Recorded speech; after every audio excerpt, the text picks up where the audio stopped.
আসসালামু আলাইকুম, সবাইকে স্বাগত জানাচ্ছি। যারা প্রাণী সম্পদ অধিদপ্তরে পরীক্ষা দিবেন এবং এই শুক্রবার যারা বিভিন্ন মন্ত্রণালয় এবং অধিদপ্তরে চাকরির পরীক্ষা দিবেন তাদের জন্য মূলত এই ক্লাসটি। আপনাদের অনেক অনুরোধে আমরা কিন্তু এই ক্লাসটা দিয়েছি। আর গতকাল আমি ক্লাস নিয়েছিলাম বাংলার উপরে, কারকের উপরে ক্লাস নিয়েছি। 2025 সালে আসা সকল চাকরি পরীক্ষার প্রশ্নের সমাধান নিয়েছি। আজ আমাদের সুমন হায়দার স্যার আপনাদের ট্রান্সলেশন পার্টের উপর 2025 সাল এবং 24 সালে আসা যত ট্রান্সলেশন এসেছে এগুলোর উপর বিস্তারিত স্যার কিন্তু পড়িয়ে দেবেন। এখান থেকে হুবহু কিন্তু কমন পাবেন আপনি। আর যে কোনো প্রাইমারি বলেন, নিবন্ধন বলেন, বিসিএস বলেন, সকল চাকরি পরীক্ষা এখান থেকে হুবহু ট্রান্সলেশন পার্ট থেকে যদি কোনো প্রশ্ন আসে ইনশাআল্লাহ কমন পাবেন। পাশাপাশি আপনি দেখবেন আগামীকালও কিন্তু আপনি আরো ইংরেজি ক্লাস একটা পাবেন। আগামীকাল আরো একটা লিখিত ইংরেজি ক্লাস নেবেন আমাদের সোহান স্যার, তিনি কিন্তু চমৎকার একটা ক্লাস নেবেন আগামীকাল। তো এরকম আপনাদের ইংরেজিতে যারা লিখিততে যারা দুর্বল আছেন তাদের দুর্বলতা কাটানোর জন্য কিন্তু আমরা এই লিখিত ক্লাসগুলো দিচ্ছি। এই লিখিত ক্লাস শুধু লিখিত পরীক্ষার জন্য, এগুলো প্রিলি লিখিত সবই হবে। এখন অনেক চাকরি পরীক্ষায় প্রিলি পাশাপাশি লিখিত হচ্ছে, সুতরাং আপনার প্রস্তুতিটা কিন্তু ওভাবেই প্রিলি এবং লিখিত একসাথেই কিন্তু নিতে হবে, নতুবা কিন্তু আপনি বিপদে পড়ে যাবেন। ঠিক আছে, কারণ আপনি বিসিএস পরীক্ষা দেন সেখানেও প্রিলি লিখিত আছে, আপনি ছোট চাকরি পরীক্ষা অ্যাপ্লাই করেন সেখানেও লিখিত আছে, আপনি যদি অফিস সহায়ক পরীক্ষা যদি অ্যাপ্লাই করেন সেখানেও লিখিত আছে। একমাত্র আমরা জানি যেটা হলো এখন পর্যন্ত প্রাইমারি চাকরি পরীক্ষা আছে স্যার, যেটা কি এটাই শুধু এখনো প্রিলি আছে, তাও আবার লিখিত লাগাই দিতে পারে। এখন এই পরীক্ষাগুলো আপনারা যারা একটু দুর্বল আছেন, এই জন্য দুর্বলকে সবল করার জন্য এটা। তবে আজকে ক্লাসটাকে মিস করবেন না, এখান থেকে হুবহু কমন পাবেন। দেখেন আমরা কিন্তু বলেছিলাম পল্লী দারিদ্র পরীক্ষা যারা বন অধিদপ্তর পরীক্ষা দিয়েছিলেন, ভূমি মন্ত্রণালয় যারা পরীক্ষা দিয়েছেন, আমি কিন্তু বলেছিলাম যে 2025 সালের সমস্ত প্রশ্নগুলো পড়ে যাও। আমরা কিন্তু এটা পিডিএফ পর্যন্ত সবগুলো আমরা দিয়ে দিয়েছিলাম সাজেশনগুলো, হুবহু কিন্তু আপনারা কমন পেয়েছেন। ইনশাআল্লাহ আবার আজকে ক্লাস থেকেও কমন পাবেন। এবং আজকে সবচেয়ে আজকে ক্লাসে ইংরেজি ক্লাস সবচেয়ে একটা কাজ হলো আজকের এই ক্যারিয়ার প্লাস ভাষা সাহিত্য বইটা, এটা আমরা গিফট দিয়ে দেবো। কারা কারা বই পাইছেন কমেন্টের মাধ্যমে জানাবেন। সর্বোচ্চ শেয়ারকারী এই ক্যারিয়ার প্লাস বাংলা ভাষা সাহিত্য আপডেট যে বইটা নতুন বাজারে আসছে, যেটা এই বইটা কিন্তু কি পাবেন, ফ্রি পাবেন। আজকে কি পাবেন, ফ্রি পাবেন। ঠিক আছে, কে কোন জায়গা থেকে আমাদের ক্লাসটা করতেছেন একটু কমেন্টের মাধ্যমে একটু ঝটপট জানিয়ে দিবেন। কমেন্টের মাধ্যমে আমাদের কি করবেন, রাত অনেক হয়ে গেছে আমরা জানি, কিন্তু তারপরও আমরা সারাদিন পেইড বেজে ক্লাস নিতে হয়, স্টুডিও তো খালি থাকা লাগবে, আমার পেইড বেজে ক্লাস নিতে হয়। পানি চা খাবি, পানি দিয়ে যাও। আচ্ছা পানি আছে, আচ্ছা এই লিঙ্ক দিয়ে দিতে বলি, স্টুডেন্টদের সবাইকে আমাদের লিঙ্ক দিয়ে দিতে বললো। আপনারা দেখি যে আপনারা কি কোন জায়গা থেকে আমার ক্লাসটা আছে, আমি নিজে একটু শেয়ার করে দিচ্ছি, আপনারা একটু ক্লাসটা শেয়ার করে দেন আর ক্লাসটা টাইমলাইনে রেখে দেন, কারণ এই ক্লাস থেকে কিন্তু হুবহু কিন্তু কমন আসবে। টাইমলাইন শেয়ার করে টাইমলাইনে রেখে দেন, হুবহু কিন্তু কমন ইনশাল্লাহ আপনারা পাবেন। ওকে, হ্যাঁ আমাদের মুক্তি দে মাশাআল্লাহ রাশিদুজ্জামান রনি আছেন আমাদের সাথে, মাশাআল্লাহ আমাদের মিসকাত আহমেদ আছেন, আমাদের আয়েশা আক্তার আছেন, মাশাআল্লাহ। স্যার আজকে ক্লাসে একটু আপনি কি করবেন, এদের আমাদের কমেন্ট বেশি একটা পড়া দরকার নেই আমাদের, বুঝছেন, কমেন্ট পড়া দরকার নেই, কারণ ওদের অনেক সামনে পরীক্ষা। তো স্যার আপনি কমেন্ট টুকটাক দুই একটা পড়বেন, ওদের দিকে তাকানোর দরকার নাই, ধুমাইয়া পড়াইতে হবে, কারণ ওদের এখন কমন ফলাইতে হবে। কি লাগবে, ওরা যদি মনে করে বলতে না সুমন স্যার ক্লাস পড়ে হুবহু কমন পাইছি, তাহলে ওরা খুশি। ঠিক আছে স্যার, ধুমাইয়া খালি ট্রান্সলেশন পড়ে ওই নিয়মের অধীনে যদি আরেকটা দুই একটা ট্রান্সলেশন থাকে সেগুলো স্যার বলে দেবেন কিন্তু। ঠিক আছে, এই যে ও সে গোলায় স্যার বাংলা মিডিয়ামে দেয়া, স্যার ইংলিশ মিডিয়াম করবেন না। এটা বাংলা মিডিয়ামে দেয়া গেছে, এটাকে ইংরেজি মিডিয়ামে করতে হবে। হ্যাঁ পরীক্ষা কিন্তু এটাই আসবে আপনাদের লিখিত পরীক্ষায়, এরকম সে গোল্লা গেছে, এটা কিন্তু প্রিলিতেও আসবে, এটা লিখিততেও আসবে। সুতরাং এইটা কিভাবে আপনি এই ট্রান্সলেশনটাকে কিভাবে আপনি ইংরেজিতে করবেন এই সূত্রগুলো স্যার কিন্তু বলে দিবে। সুতরাং খাতা কলম নিয়ে ক্লাসটা করেন, কষ্ট হলো রাত বেশি হলো। এখন হয়তো অনেকে রাত 10টার পরে প্রিয়জনের সাথে কথা বলতেছেন, ভিডিওতে কলে কথা বলতেছেন, চ্যাটিং করতেছেন, এগুলো বাদ দেন ভাই। আপনি যদি জব হয় ইনশাল্লাহ অনেক রিল্যাক্স মোডে থাকতে পারবেন, অনেক। এর জন্য বললাম যে ক্লাসটা ভালো করে পড়েন। স্যার আপনারা কেমন আছে, আমরা অনেক ভালো আছি ইনশাল্লাহ। স্যার 200 হইলেই আমরা, না 200 তো বেশি উঠে গেছে। আচ্ছা ইনশাল্লাহ স্যার আপনি ক্লাসটা শুরু করে দেন, প্রত্যেকটা সুন্দর করে একটু স্টুডেন্টদের দেখে যান, যাতে এখান থেকে হুবহু স্যার একদম কম হয়। 2025 সালে যত চাকরি পরীক্ষা আসছে সকল প্রশ্নগুলো কিন্তু স্যার এখন সলভ করে দিচ্ছে। যারা এই শুক্রবার সামনের শুক্রবার যারা পরীক্ষা দিবেন, এছাড়া যারা বিসিএস দিবেন, প্রাইমারি দিবেন, নিবন্ধন যত চাকরি পরীক্ষা আছে ইনশাআল্লাহ স্যার স্টার্ট। তো প্রিয় শিক্ষার্থীরা সবাইকে জব মেডিসিন পরিবারের পক্ষ থেকে শুভেচ্ছা এবং অভিনন্দন। সো আমরা আজকে দেখতেই পাচ্ছ যে আমরা ট্রান্সলেশন নিয়ে কথা বলবো। কি নিয়ে? ট্রান্সলেশন নিয়ে কথা বলবো। এখন কথা হচ্ছে যে ট্রান্সলেশন রিটেন পরীক্ষা আসে দুইটা প্যাটার্নে, সেটা হচ্ছে 11তম থেকে 20তম গ্রেডের যে পরীক্ষাগুলো হয়, 11তম থেকে 20তম গ্রেডের যে পরীক্ষাগুলো হয়, এই পরীক্ষাগুলোতে 11তম থেকে 20তম গ্রেডের যে পরীক্ষাগুলো হয়, এই পরীক্ষাগুলোতে সেন্টেন্স আকারে আসে। কি আকারে? সেন্টেন্স আকারে। আমরা রিটেন প্রিলিমিনারি অনেকে অনেক ভালো করতে পারলেও রিটেনে কিন্তু আমরা অনেকেই ঝামেলায় পড়ে যাই। এটার মূল কারণ হচ্ছে আমরা প্রচুর এমসিকিউ সলভ করার টেকনিক শিখি, অনেক কিছু শিখি, কিন্তু এখানে টেকনিকে কোনো কি দেয় না, টেকনিকে কোনো কাজ দিবে না।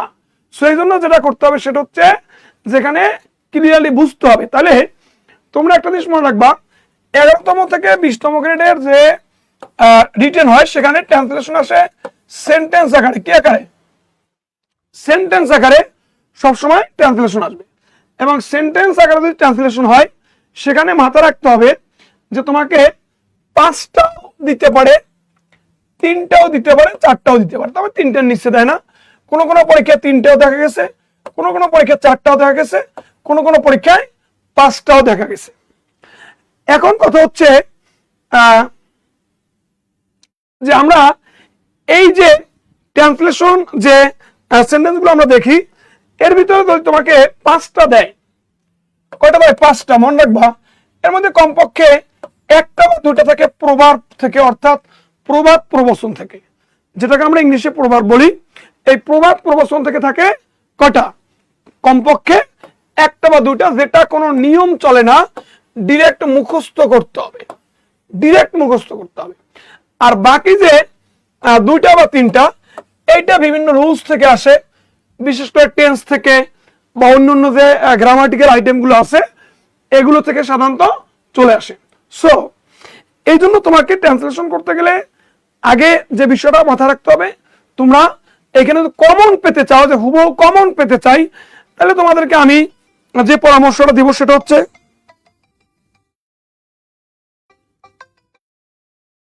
সরি 1 মিনিট,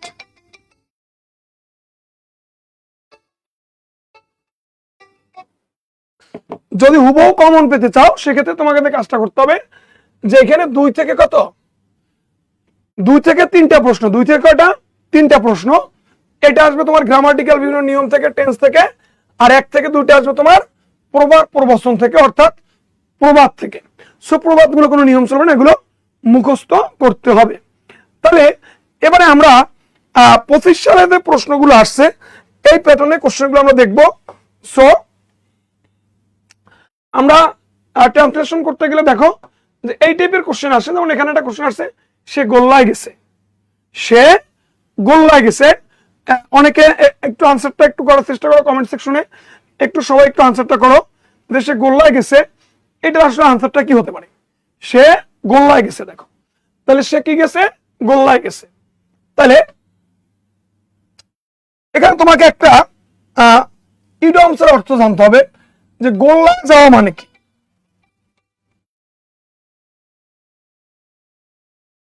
এখানে একটা ইডমসের অর্থ জানতে হবে, কি বলতো? যে গোল্লায় যাওয়া মানে কি? গোল্লায় যাওয়া,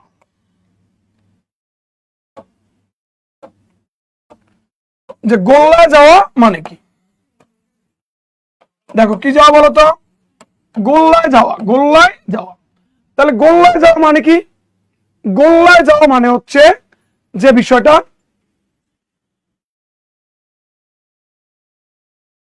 গোল্লায় যাওয়া মানে হচ্ছে কি? Go to dogs, go to dogs. এখন এই ডক্স কথা না লিখে গো টু ডগ লিখলে হবে না। এখানে অনেকে ডগ লিখতেছো, এটা ডগ না, এটা হবে ডক্স। কি হবে? ডক্স। তাহলে গো টু কি? Go to dogs. তাহলে সে গোল্লায় গেছে, সে গোল্লায় কি? সে গোল্লায় গেছে। এখন গেছে মানে গিয়েছে, গেছে মানে কি? গিয়েছে, গেছে মানে কি? গিয়েছে। গিয়েছে মানে হচ্ছে প্রেজেন্ট পারফেক্ট টেন্স। গিয়েছে মানে কি? Present perfect tense. প্রেজেন্ট কি? Present perfect tense. তাহলে গিয়েছে মানে কি? Present perfect tense. যদি প্রেজেন্ট পারফেক্ট টেন্স হয় সেক্ষেত্রে তোমাকে সাবজেক্টের পরে, কার পরে? সাবজেক্টের পরে হ্যাভ অথবা কি? হ্যাজ প্লাস ভার্বের পাস্ট পার্টিসিপল দিয়ে অনুবাদ করতে হবে। তাহলে সে গোল্লায় গেছে, সে গোল্লায় কি? গেছে। তাহলে গেছে মানে কি? গিয়েছে। তাহলে এখানে গো টু ডক্স এই টোটালটা একটা ভার্ব, গো টু ডগসটাই একটা ভার্ব, গোল্লায় যাওয়া। গো টু ডগসটাই কি একটা ভার্ব হিসেবে ধরতে হবে। তাহলে সে গোল্লায় গিয়েছে, কি হবে? He has gone to dogs. He has কি? He has gone to dogs. He has gone to dogs. He has কি? Gone to dogs. এখন এটাতে তো গেছে, তাহলে যেমন আমরা প্রেজেন্ট পারফেক্টে করেছি যে হি হ্যাজ গন টু কি? Gone to dogs. এই সোহাগ, এই সোহাগ, সোহাগ, ওই স্ক্রিনে সমস্যা কি?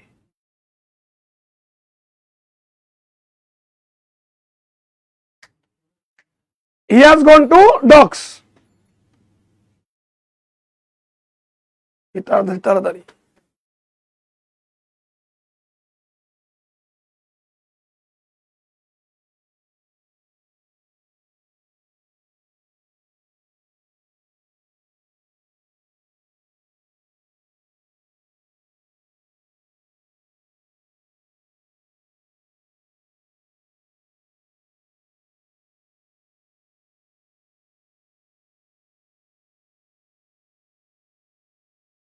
ওকে, ঠিক আছে। ওকে, তাহলে একটু খেয়াল করি, এটা আমরা সবাই বুঝতে পারছি। এখানে আমাদের পরবর্তীতে আনসার দেয়া আছে, আনসার তোমরা দেখলে হবে না দেখলে হবে। দেখো এখানে বলা হয়েছে যে চলো আমরা কলমটি খুঁজে বের করি। চলো আমরা কলমটি কি?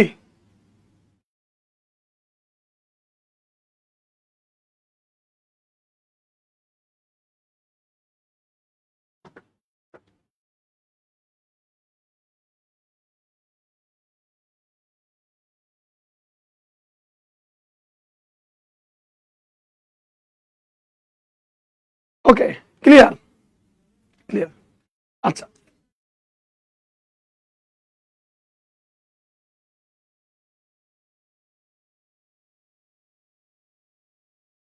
আচ্ছা, তাহলে খেয়াল করি। দেখো, চলো আমরা কলমটি খুঁজে বের করি। চলো আমরা কলমটি খুঁজে বের করি। এই এই অনুবাদটা একটু সবাই করো তো, যে চলো আমরা কলমটি খুঁজে বের করি। একটু অনুবাদটা করো তো, যে চলো আমরা কলমটি খুঁজে বের করি। একটু সবাই বলো, চলো আমরা কলমটি খুঁজে কি বের করি। মনে রাখবা, এই টাইপের অনুবাদই 11তম থেকে 20তম গ্রেডের যে কোনো চাকরি পরীক্ষা আসবে। লেটস ফাইন্ড দ্য পেন, অনেকেই করতেছে। কমন গুলো পড়াবেন দয়া করে ভাই, আমি যেভাবে পড়াচ্ছি ইনশাল্লাহ খেয়াল করো, পারবা। যে চলো কলমটি খুঁজে কি? খুঁজে বের করি। তাহলে চলো কলমটি খুঁজে কি? খুঁজে বের করি। চলো কলমটি খুঁজে বের করি। অনেকেই বলতেছে যে let's find out the pen, let's find the pen sir. Okay, let's find out the pen. অনেকে ফাইন্ড আউট বলতেছে, অনেকে ফাইন বলতেছে। এখন একটু দেখো, যে যদি চলো দিয়ে কোনো অনুবাদ শুরু হয়, কি দিয়ে? চলো, চলো দিয়ে যদি কোনো অনুবাদ শুরু হয়, চলো মানে এটার লেট আস, লেট আস, এটা সংক্ষেপে লেটস বলে। কি বলে? সংক্ষেপ বলে লেটস, সংক্ষেপে কি বলে? লেটস বলে। তাহলে লেটস অথবা কি লেট আস। ধরো তোমাকে তোমার বন্ধু বললো চলো বাইরে যাই, চলো বাইরে যাই, তাহলে লেটস গো আউটসাইড। লেটস কি? লেটস বা লেট আস, লেট আস অথবা কি অথবা লেটস, তুমি যে কোনো লিখতে পারবা। লেটস গো কি? আউটসাইড, চলো বাইরে যাই। চলো কি? চলো বাইরে যাই। চলো বই পড়ি, লেটস রিড বুকস। লেটস কি? Let's read books. এবং মনে রাখবা, এই লেটস এর পরে বা লেট আস এর পরে সব সময় ভার্বটা বেস ফর্মে দিতে হবে, অন্য কোনো ফর্ম ব্যবহার করা যাবে না। লেটের পরে অথবা লেটস এর পরে সব সময় ভার্বটা কি দিতে হবে? সব সময় ভার্বটা বেস ফর্ম দিতে হবে, বেস ফর্ম কি দিতে হবে। এখন এখানে বলা হয়েছে চলো কলমটি খুঁজে বের করি। তোমাদের অনুবাদের সমস্যা হচ্ছে তোমরা ছোট ছোট কথা অনেক সময় বুঝো না। ছোট ছোট কথা বুঝতে হবে ভাইয়া।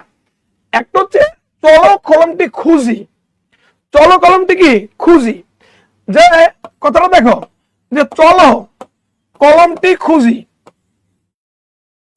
চলো কলমটি কি খুঁজি, এটা একটা কথা।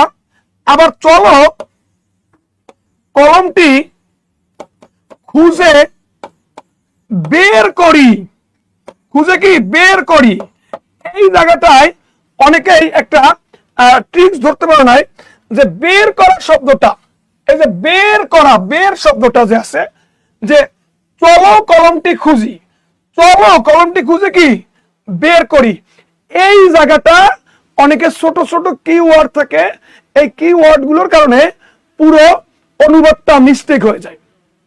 ধরো তোমাকে বলা হলো যে ঠিকানাটি লিখো, ঠিকানাটি লিখে রাখো, তাহলে কি দুইটা কথা এক হলো? একটু বলো তো, যে ঠিকানাটি লিখো, দেখো ঠিকানাটি লিখো, ঠিকানাটি লিখো, লিখো। আবার বলো ঠিকানাটি লিখে রাখো, ঠিকানাটি লিখে রাখো। তাহলে ঠিকানাটি লিখো, ঠিকানাটি লিখে রাখো, দুটা কথা কিন্তু এক না। একটা হলো লিখো, একটা হলো লিখে রাখো। এই যে রাখো কথার কারণে অনুবাদটা চেঞ্জ হয়ে যাবে, এই যে বের কথার কারণে অনুবাদটা চেঞ্জ হয়ে যাবে। যদি তুমি এভাবে লিখো, যে অনেকে এভাবে লিখছো যে let's found, sorry let's find, let's কি লেটস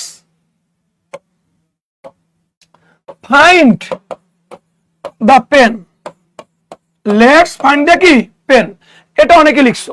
এটার বাংলা অর্থ হচ্ছে চলো কলমটি খুঁজি, এটার অর্থ হচ্ছে কি চলো কলমটি খুঁজি, চলো কলমটি কি খুঁজি, এটা অর্থ হচ্ছে কি চলো কলমটি খুঁজি।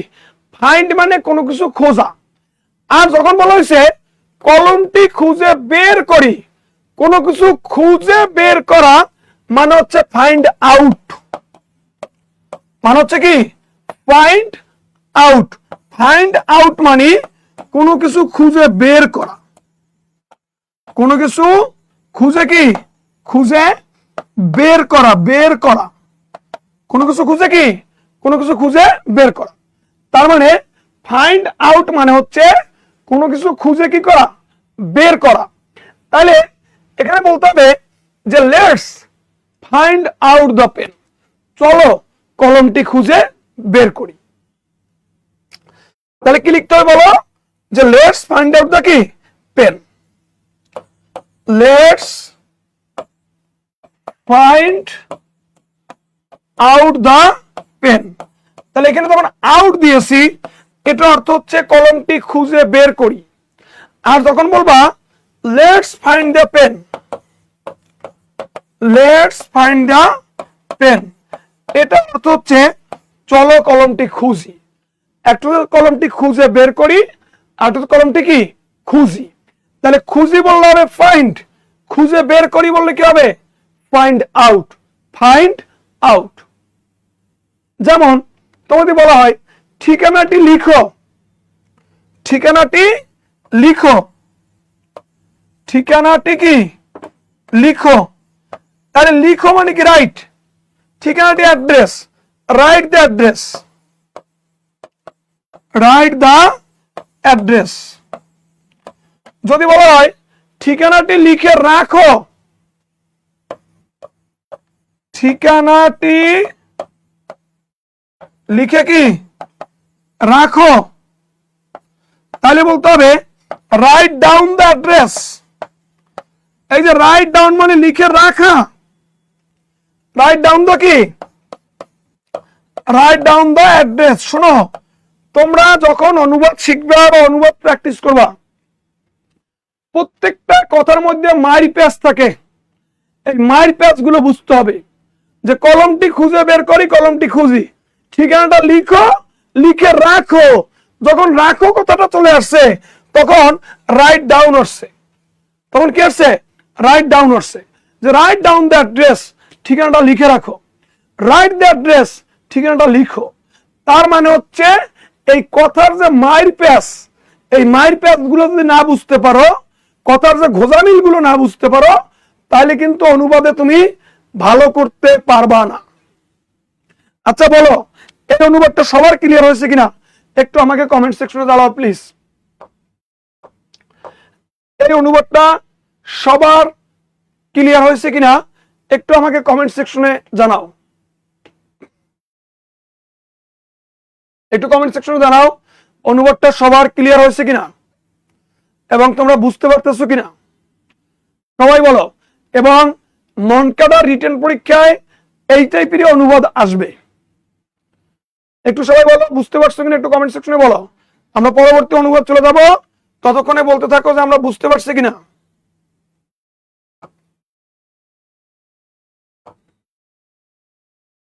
পাপের ধন প্রাচিত্যে যায়, পাপের ধন প্রাচিত্যে যায়, এগুলোর কোনো নিয়ম পড়ে লাভ হবে না, কারণ এগুলো প্রবাদ। এই টাইপের কোশ্চেন একটা দুইটা সব নন ক্যাডার রিটেনে থাকেই। এই প্রবাদ বা প্রবাদ যেগুলো, এগুলো একটা দুইটা প্রশ্ন সকল রিটেন পরীক্ষায় থাকেই। যেমন all that glitters is not gold, চকচক করলে শোনা হয় না। A barking dog seldom bites, ঘেউ ঘু করা কুকুর কামড়াতে পারে না, বা যত গর্জে তত বর্ষে না। A rolling stone gathers no moss, অস্থির লোক ভালো কিছু করতে পারে না। Strike while the iron is hot, জব বুঝে কোপ মারো। যে look before you leap, look before you leap মানে যে ভাবিয়া করিও কাজ, ভাবিয়া কি, ভাবিয়া করিও কাজ। এই টাইপের কোশ্চেন একটা দুইটা থাকে, একটা দুইটা কি থাকে। যে নাচতে না জানলে উঠোন বাঁকা, নাচতে না জানলে উঠোন বাঁকা, এই টাইপের প্রভাব থেকে। এই জন্য তোমরা যারা ভালো করতে চাও পরীক্ষায়, এই টাইপের প্রভাবগুলো ঠাটা মুখস্থ করে ফেলবা। এগুলোর কোনো নিয়ম চলে না, যেমন এটার কোনো নিয়ম নাই। পাপের ধন প্রাচিত্যে যায়, এটা এখানে একটু ভুল হয়েছে, এক্সট্রিমলি সরি। যেটা এটা এই কমাটা হবে না, এটা ভুল আছে, এটা মিস্টেক হয়েছে টাইপিং। ইল গো ইল স্পেন্ড, এটা হবে ইল গো ইল স্পেন্ড।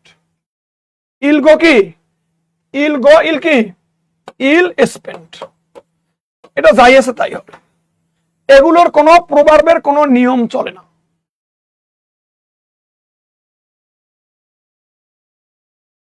প্রভাবের কোনো ইল গো ইল স্পেন্ড।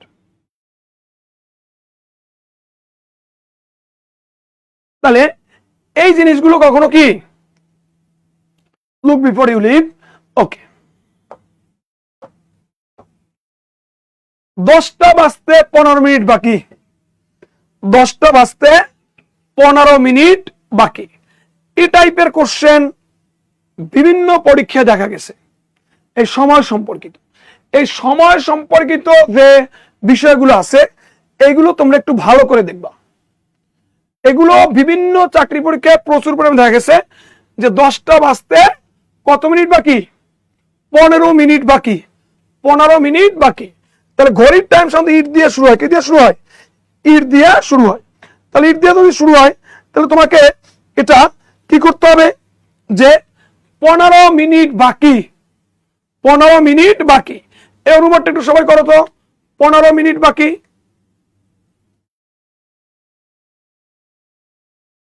পনেরো মিনিট বাকি, একটু বলো। মোহাম্মদ হুসাইন, সুমন স্যার কেমন আছেন? দেলোয়ার স্যার আপনার কথা বলছিল, থ্যাংক ইউ হুসাইন, ভালো আছি ভাই। দেলোয়ার স্যার আমার খুব প্রিয় একজন মানুষ এবং খুবই চমৎকার বাংলা পড়েন, এবং বাংলা টিচার যেমন অনেক রসিক হয়, যেমন আমাদের নাসির স্যার, দেখলে বলা যায় কত রসিক মানুষ। আবার এই যে দেলোয়ার স্যার বাংলা পড়েন, রসিক মানুষ। বাংলা টিচাররা রসিক হয়, ইংলিশের টিচারদের একটু রসকস কম থাকে, কারণ এই গ্রামাটিক্যাল জিনিসগুলো নিয়ে কাজ করতে হয় তো, ল্যাঙ্গুয়েজ নিয়ে। তো আমরা তো সাহিত্য নিয়ে খুব একটা কাজ করি না, এই জন্য আমাদের ভিতরে একটু রসকসটা কম থাকে ইংলিশ টিচারদের মধ্যে। আর বাংলা টিচারদের মধ্যে রসকস কি থাকে, একটু বেশি থাকে। আর আমরা ইংলিশ টিচাররা গ্রামার নিয়ে, ল্যাঙ্গুয়েজ নিয়ে কাজ করতে করতে অনেকটা রুক্ষ টাইপের হয়ে যায়, অনেকটা রুক্ষ টাইপের হয়ে যায়। দেখো, it is 15 minutes to 10 good. অনেকে অনুবাদটা পারতেছে, ইট ইজ 15 মিনিটস কি টু 10। তাহলে ইট ইজ 15 মিনিটস টু 10 অনেকেই বুঝতেছে। তাহলে তোমাকে এই জাতীয় অনুবাদ করতে হবে। খেয়াল করো যে তোমরা মাথা রাখবা যে আগে ইট দিয়ে শুরু করবা, ইটের পর ইজ দিবা, যত মিনিট বাকি তত মিনিট আগে লিখবা, যত মিনিট বাকি তত মিনিট আগে লিখবা। যারা না পারো টেকনিকটা মনে রাখবা, এই টেকনিকটা মনে রাখতে পারলে তোমার কোনোদিন এই জাতীয় অনুবাদ ভুল হবে না। এখন এখানে 15 মিনিট না দিয়ে এখানে তোমার 30 মিনিট দিল, 10 মিনিট দিল, 5 মিনিট দিল, দিল 3টা বাদে 5 মিনিট বাকি দিতেই পারে। তাহলে সেক্ষেত্রে কি করবা, ইট ইজ এর পরে যত মিনিট বাকি তত মিনিট লিখবা। তাহলে ইট ইজ 15 মিনিট, আমি সংখ্যা লিখলাম 15 মিনিটস। 15 মিনিটস হবে, কেউ মিনিট বলবা না, কারণ মিনিট, সেকেন্ড, আওয়ার, ইয়ার যত সময়ের একক আছে, যত সময়ের একক আছে, second, minute, hour, day, week, month, year, এগুলো প্রত্যেকটা সময়ের একক, এগুলো কাউন্টেবল নাউন। এগুলো কি নাউন? এগুলো কাউন্টেবল নাউন। কি noun? Countable noun.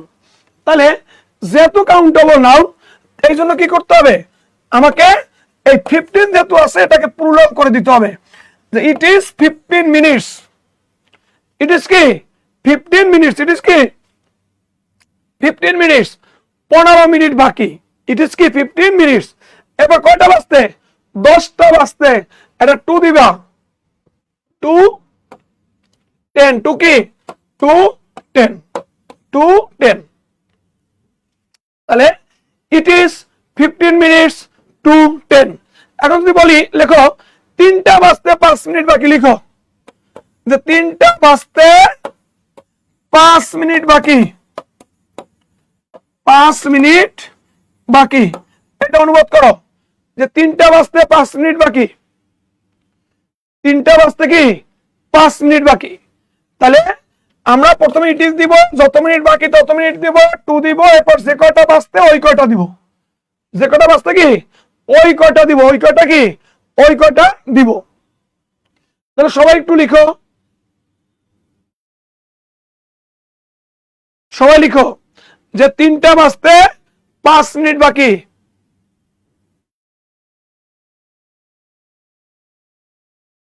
It is 15 minutes to 10, এটা তো অনেকেই করে ফেলছো। It is 15 minutes to 10। It is 5 minutes to 3, good. It is 15 minute, good. It is 15 minutes to 10, good. It is 5 minutes to 3, good. It is 5 minutes ki to 3. It is 5 minutes to 3. তাহলে এই অনুবাদটা আমরা বুঝতে পেরেছি যে it is 15 minutes to কি to 10। এবার আমার যদি পাখির মতো ডানা থাকতো, আমার যদি পাখির মতো ডানা থাকতো, যদি কখনো বাংলা বাক্যের শেষে থাকতো থাকে যে আমার যদি পাখির মতো ডানা থাকতো, আমার যদি সুন্দর একটা গার্লফ্রেন্ড থাকতো, আমার যদি ভালো একটা বন্ধু থাকতো, আমার যদি অনেক টাকা থাকতো, আমার যদি একটা সরকারি চাকরি থাকতো, এইরকম যদি থাকতো দিয়ে কোনো বাক্য শুরু হয়, কি দিয়ে শুরু হয়? থাকতো দিয়ে বাক্য কি শুরু হয়, তখন তোমাকে মাথায় রাখতে হবে যে এই বাক্য সবসময় হ্যাড দিয়ে স্টার্ট করতে হয়। শুরুটাই হবে কি দিয়ে? হ্যাড দিয়ে। শুরুটা হবে কি দিয়ে? হ্যাড দিয়ে। তাহলে কি দিয়ে শুরু করতে হবে? হ্যাড দিয়ে শুরু করতে হবে। আর যদি এটা থাকতো অর্থে কি দিয়ে শুরু করব? শুরুটাই হবে কি দিয়ে? হ্যাড দিয়ে। আর যদি হতাম বোঝায়, কি বোঝায়? হতাম, তখন ওই বাক্য শুরু করতে হয় ওয়ার দিয়ে। যদি আমি পাখি হতাম, যদি আমি রাজা হতাম, যদি আমি ধনী হতাম, যদি আমি সরকারি চাকরিজীবী হতাম, হ্যাঁ, যদি আমি আইনজীবী হতাম, এই যে হতাম অর্থে যদি থাকে, তখন যে বিষয়টা হবে যে তখন আমরা কি দিয়ে শুরু করব? ওয়ার দিয়ে শুরু করব। তাহলে হতাম অর্থে আমরা করব ওয়ার দিয়ে, আর থাকতো অর্থ করবে কি দিয়ে? হ্যাড দিয়ে। থাকতো অর্থ কি দিয়ে? হ্যাড দিয়ে। আর হতাম অর্থে কি দিয়ে করব? ওয়ার দিয়ে করব। তাহলে যদি বলি যে আমার যদি পাখির মতো ডানা থাকতো, তাহলে আমরা শুরুটা করব কি দিয়ে? হ্যাড, এরপরে সাবজেক্ট বসাবো। তাহলে সাবজেক্টকে আমার, কিন্তু সাবজেক্টে আমার অর্থ আই হয়। যখন আমার সাবজেক্ট হবে তখন আমার অর্থে কি হবে? আই হবে। স্বাভাবিকভাবে আমার অর্থে মাই, কিন্তু এখানে কি হবে? আই হবে। তাহলে হ্যাড আই, হ্যাড আই, এই হ্যাডটা আগে যাবে। দেখতে অনেকটা ইন্টারোগেটিভের মতো মনে হচ্ছে, আসলে বাক্যটা কিন্তু ইন্টারোগেটিভ না। যে হ্যাড আই, এখন যে আমার যদি থাকতো তাহলে কি থাকতো? কি থাকতো বলো? যে পাখা থাকতো। কি থাকতো? পাখা থাকতো। তাহলে হ্যাড আই, পাখা ইংলিশ কি? উইং। পাখা ইংলিশ কি? উইং। তাহলে পাখা তো একটা না, পাখা তো একাধিক থাকে, তার দুইটা থাকে, তার উইংস হবে। তাহলে হ্যাড আই কি? উইংস। কার মতো? পাখির মতো। তাহলে পাখির র আছে, তাহলে had I wings of birds. Had I wings কি? উইংস অফ কি? বার্ডস। উইংস অফ বার্ডস তো বলতে পারো, অথবা উইংস অফ এ বার্ডও বলা যাবে। এ বার্ড অথবা বার্ডস। তাহলে had I the wings of a কি? বার্ড। এখানে একটা দা দিতে হবে, যেহেতু পরে অফ আছে। পরে কি আছে? অফ আছে। তাহলে had I the wings of birds, অথবা অফ এ কি? Of A birds. তাহলে কি করতে হবে? যে এখানে লিখতে হবে হ্যাড আই দ্য উইংস, কারণ যেহেতু পরে অফ আছে এজন্য এখানে দা দিতে হবে। দ্য উইংস অফ বার্ডসও লিখতে পারো, অথবা এ বার্ডও লিখতে পারো। এ বার্ডও কি? এ বার্ডও লিখতে পারো। তাহলে had I the wings of কি? বার্ডস। যদি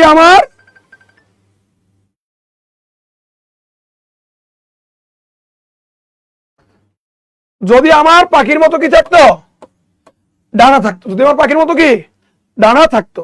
এখন যদি বলা হয়, দেখো যে সবাই একটু লিখো, যদি আমার আমার যদি একটি সরকারি চাকরি থাকতো, আমার যদি একটি কি?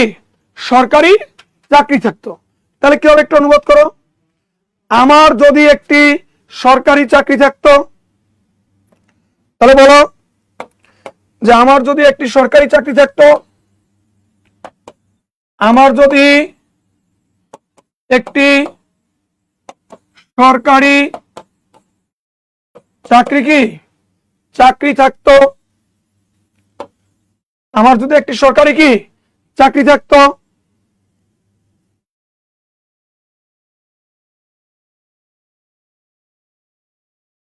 আমার যদি একটি সরকারি কি থাকতো? চাকরি থাকতো। তাহলে কি হবে বলতো?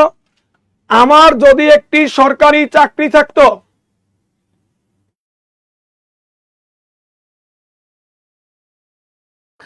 যারা লাইভটা শেষ মুহূর্তে যুক্ত হচ্ছে, লাইভটা শেয়ার দাও, একটু শেয়ার দিও। সর্বোচ্চ শেয়ারকারীর জন্য কিন্তু অবশ্যই গিফট আছে। নাসির স্যারের ক্যারিয়ার প্লাস বইটা গিফট আছে। সর্বোচ্চ শেয়ারকারীর জন্য নাসির স্যারের কি? ক্যারিয়ার প্লাস বইটা কিন্তু গিফট আছে। যারা লাস্টে জয়েন করছে শেয়ার দাও না, তারা একবার শেয়ার দিও। এটা সবার মনের ইচ্ছা। বাহ, আল্লাহ সবার মনের ইচ্ছা পূরণ করুক। আল্লাহ সবার মনের ইচ্ছা কি? পূরণ করুক। Had I a government of job না, গভর্নমেন্ট অফ জব না, গভর্নমেন্ট জব দিলে হবে। Had I a government job. সবাই বুঝতে পারছো যে হ্যাড আই এ কি? Government job. এটা সবার কি? মনের ইচ্ছা। দোয়া করি আল্লাহ সবার মনের ইচ্ছা কি করুক? মনের ইচ্ছা পূরণ করুক। মনের ইচ্ছা কি? পূরণ করুক। এবার দেখো, আর হতাম অর্থে ওয়ার। হতাম অর্থে কি? হতাম অর্থে কি বসে? ওয়ার বসে। ওয়ার বসে হতাম অর্থে। আবার হতাম অর্থে আই উইশ দিয়েও করে। যদি আমি একটি পাখি হতাম, যদি আমি একটি পাখি হতাম, যদি আমি একটি পাখি হতাম, এটা হতাম। আর ওটা ছিল থাকতো। মনে রাখবো, থাকতো মানে হ্যাট, আর হতাম মানে ওয়ার দিয়ে শুরু করতে হবে। কি দিয়া? ওয়ার দিয়া শুরু করতে হবে। Had I a government job. Good. তাহলে এখানে বলা হয়েছে যদি আমি একটি পাখি হতাম, তাহলে হতাম মানে ওয়ার। হতা মানে কি ওয়ার। আমরা এটা অনেকভাবে করতে পারি, এই বাক্যটা অনেকভাবে করতে পারি। এটা আমরা সরাসরি ওয়ার দিয়ে করতে পারি। Were I a bird, were I a কি a bird, were I a কি ওয়ার আই এ বার্ড। যদি আমি একটা পাখি হতাম, were I a bird, were I a bird. আবার তুমি এটা বলতে পারো যে if I were a bird, if I were a কি were a bird, if I were a কি if I were a bird. তাহলে ইফ আই ওয়ার এ কি বার্ড, এটাও বলতে পারো। আবার তুমি এটাকে এভাবে বলতে পারো, I wish I were a bird, I wish I were a কি ওয়ার এ বার্ড। এটাকে উর্দার দিয়েও করা যায়, এটা অনেকে জানে না। উর্দাটাই ওয়ার এ বার্ড বললে একই অর্থ হবে। এটা অনেকে জানে না, উর্দাট আই ওয়ার এ বার্ড, এটা নতুন শিক্ষককে কে বলো? এই যে উড দ্যাট দিয়ে অনুবাদটা করা যায়, would that I were a bird. এটা অর্থ যে আমি যদি একটি পাখি হতাম, আমি যদি একটি কি পাখি হতাম, তাহলে সেক্ষেত্রে আমরা কি দিয়ে করতে পারি? উড দ্যাট দিয়েও করতে পারি। যে উড দ্যাট, উড কি would that I were a কি I were a bird. I fancy a bird, ফ্যান্সির তো কল্পনা করা, এটা এভাবে হবে না। এই ফ্যান্সি দিয়ে যে করছো, ফ্যান্সি মানে কি কল্পনা করা। তাহলে এখানে কি বলছি যে উড দ্যাট দিয়েও করা যাবে, উড দ্যাট কি দিয়ে উড দ্যাট দিয়েও করা যাবে।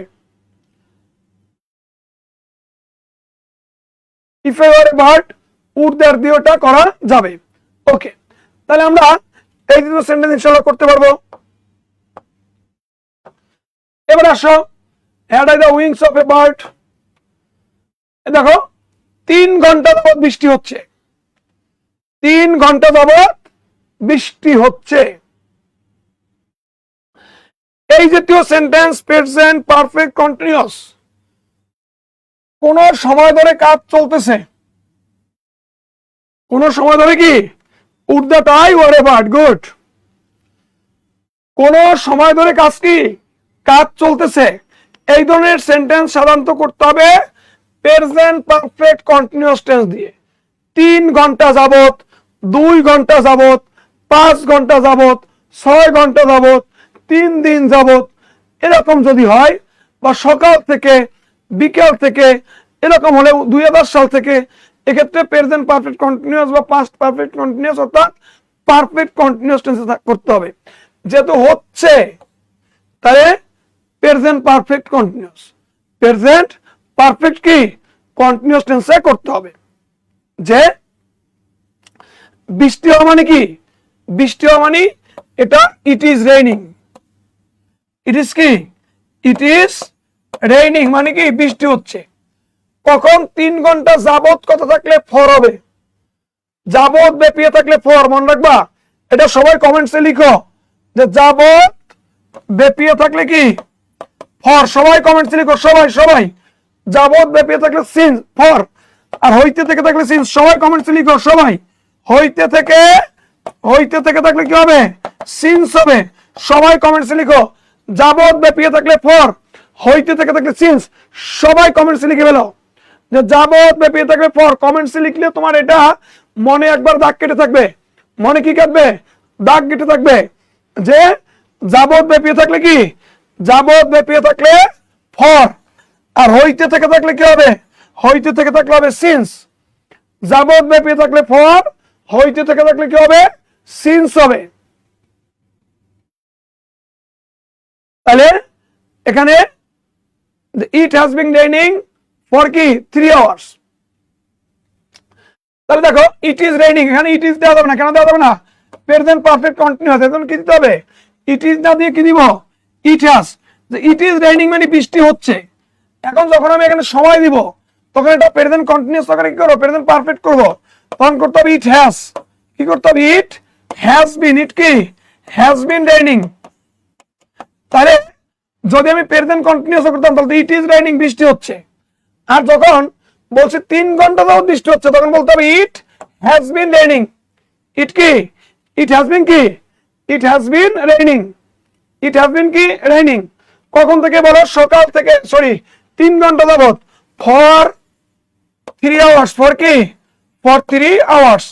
মনে রাখবা এই জাতীয় বাক্য কখনোই প্রেজেন্ট কন্টিনিউয়াসে করা যাবে না।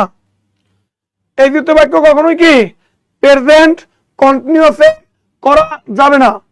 এখন তোমাকে প্রিলিমিনারি পরীক্ষায় কোশ্চেন দিতে পারে, এই ফরের এখানে ফিল ইন দ্য ব্ল্যাঙ্ক দিতে পারে, ফরের এখানে কি ফিল ইন দ্য ব্ল্যাঙ্ক দিতে পারে। তাহলে তোমাকে মাথা রাখতে হবে যে যদি কখনো সময়ের উল্লেখ থাকে কখনোই প্রেজেন্ট কন্টিনিউয়াস করা যাবে না, করতে হবে প্রেজেন্ট কি পারফেক্ট কন্টিনিউয়াস। এখন বাংলা অর্থ ইট ইজ রেইনিং, এটাও বৃষ্টি হচ্ছে, ইট হ্যাজ বিন রেইনিং, এটাও বৃষ্টি হচ্ছে, দুইটাই বৃষ্টি হচ্ছে। কেন আমি ইট হ্যাজ বিন নিলাম? কারণ ফরের পরে কি আছে, সময়ের উল্লেখ আছে। ফরের পরে কি, ফরের পরে সময়ের উল্লেখ আছে, কি আছে, সময়ের উল্লেখ আছে। আচ্ছা বলতো এতটুকু সবার ক্লিয়ার কিনা?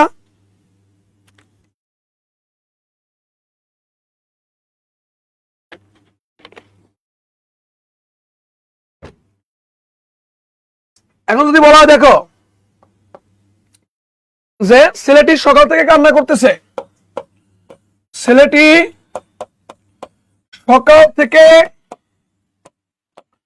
কান্না করতেছে, তাহলে কি হবে করো, ছেলেটি সকাল থেকে কান্না করতেছে, ছেলেটি সকাল থেকে কান্না করতেছে, তাহলে কি হবে একটু করে ফেলো, যে ছেলেটি সকাল থেকে কান্না করতেছে। প্রবাদগুলো সমস্যা, বাকিগুলো পারবো। প্রবাদগুলো মুখস্থ করতে হবে, প্রবাদগুলো কি মুখস্থ করতে হবে। প্রিভিয়াস কোশ্চেন ধরে ধরে একটা একটা কি করতে হবে, মুখস্থ করে ফেলতে হবে। ক্লিয়ার? ছেলেটি সকাল থেকে কান্না করতেছে, তাহলে কি হবে বলো, the boy has been crying since কি, সিন্স মর্নিং। এই সিন্স পরের ব্যবহার, সিন্স পরের ব্যবহার চাকরির পরীক্ষার জন্য খুবই গুরুত্বপূর্ণ। সিন্স পর থেকে চাকরির পরীক্ষায় এত পরিমাণ কোশ্চেন আসছে যা ধারণার বাইরে। বিসিএস বলো, প্রাইমারি বলো, নন ক্যাডার বলো, নিবন্ধন বলো, সিন্স পর থেকে প্রচুর পরিমাণ প্রশ্ন আসছে। তাহলে তোমাকে সিন্স পরটাকে কি করতে হবে, সিন্স পরটাকে ব্যবহার করতে হবে। তাহলে দা বয় ক্রাইং হবে না, হ্যাজ বিন ক্রাইং দিতে হবে। এই যে আনিসুর রহমান, তোমার অনুবাদের অবস্থা খুবই খারাপ। দা বয় হ্যাজ বিন কি ক্রাইং সিন্স মর্নিং, গুড। তাহলে এখানে সিন্স মর্নিং মানে সকাল থেকে, the boy has been crying since morning, অর্থাৎ ছেলেটা সকাল থেকে কি করতেছে, সকাল থেকে কান্না করতেছে। তাহলে এই দ্বিতীয় অনুবাদ নন ক্যাডারে এত সংখ্যক আসছে ধারণার বাইরে। It has been raining for কি 3 আওয়ার্স। এবার বাড়িটির দৈর্ঘ্য 5 ফুট ও প্রস্থ 3 ফুট। বাড়িটির দৈর্ঘ্য কত ফুট, বাড়িটির দৈর্ঘ্য 5 ফুট, প্রস্থ 3 ফুট। সবাই একটু অনুবাদ করো, বাড়িটির দৈর্ঘ্য 5 ফুট, প্রস্থ কি 3 ফুট। সবাই অনুবাদটা করো, সবাই সবাই। ইট কেন,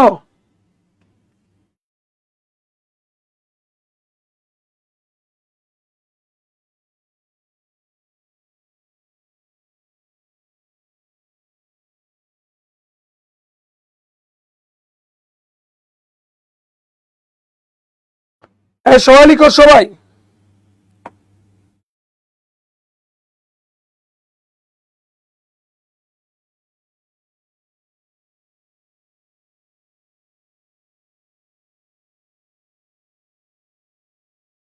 সবাই করো, the boy has been crying.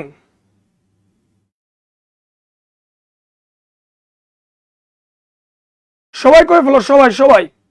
যে বাড়িটির দৈর্ঘ্য 5 ফুট, প্রস্থ 3 ফুট। সবাই অনুবাদ করো, বাড়িটির দৈর্ঘ্য 5 ফুট, প্রস্থ 3 foot.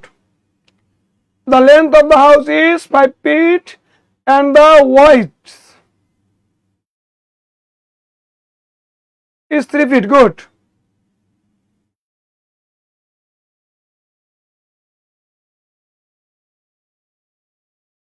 Five feet to 3 feet. আমির হামজা একটু ভুল করে ফেলছো। The length of the house is 3 feet. এখন দেখো এই অনুবাদটা দুই ভাবে করা যায়, এই অনুবাদটা দুই ভাবে করা যায়।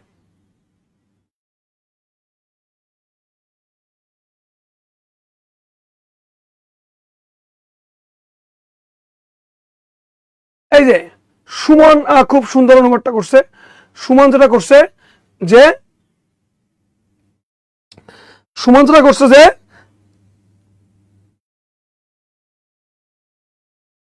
এখানে দেখো, এখানে বলা হচ্ছে বাড়িটির দৈর্ঘ্য 5 ফিট। সরি, বাড়িটির দৈর্ঘ্য কি?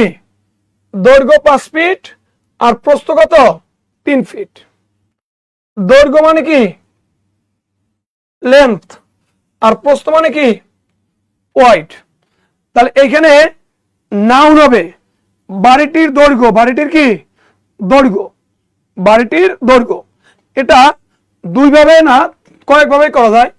যে এখানে বাড়িটির দৈর্ঘ্য, তাহলে এটা ভাবে বলা যায় যে বাড়িটির দৈর্ঘ্য তারা একবারে খুব আক্ষরিক করে ফেলছো, তারা বলছে এভাবে the length of the house. এভাবে অনেকেই করছো। The length of the house is 5 feet। is কি 5 ফিট হবে? মনে রাখবা ফুটের প্লুরাল ফিট। ফুটের প্লুরাল ফিট। ফুটের প্লুরাল ফিট। তাহলে কি হবে? the length of the house is কি 5 feet and এখানে the length of the house আবার the wide অর্থ প্রশস্ত। আর ওয়াইড এটা নাউন হবে। কি হবে? নাউন হবে। দা ওয়াইড। The wife. দা কি? Wife of the house. The কি? ওয়াইড অফ দা কি? হাউস। এখানে দা ওয়াইড অফ দা কি? Of the house is 3 feet. এটা হচ্ছে একবারে আক্ষরিক অনুবাদ ভাই, একবার আক্ষরিক অনুবাদ। এটা খুব কোয়ালিটি সম্পন্ন কোনো অনুবাদ না। এটা কোনো কোয়ালিটি সম্পন্ন কোনো অনুবাদ না। তুমি এটাকে যদি আরেকটু ভালো করো তাহলে এভাবে লিখতে পারো। আরেকটু ভালো করো তাহলে এভাবে করতে পারো। দ্য হাউস ইজ 5 feet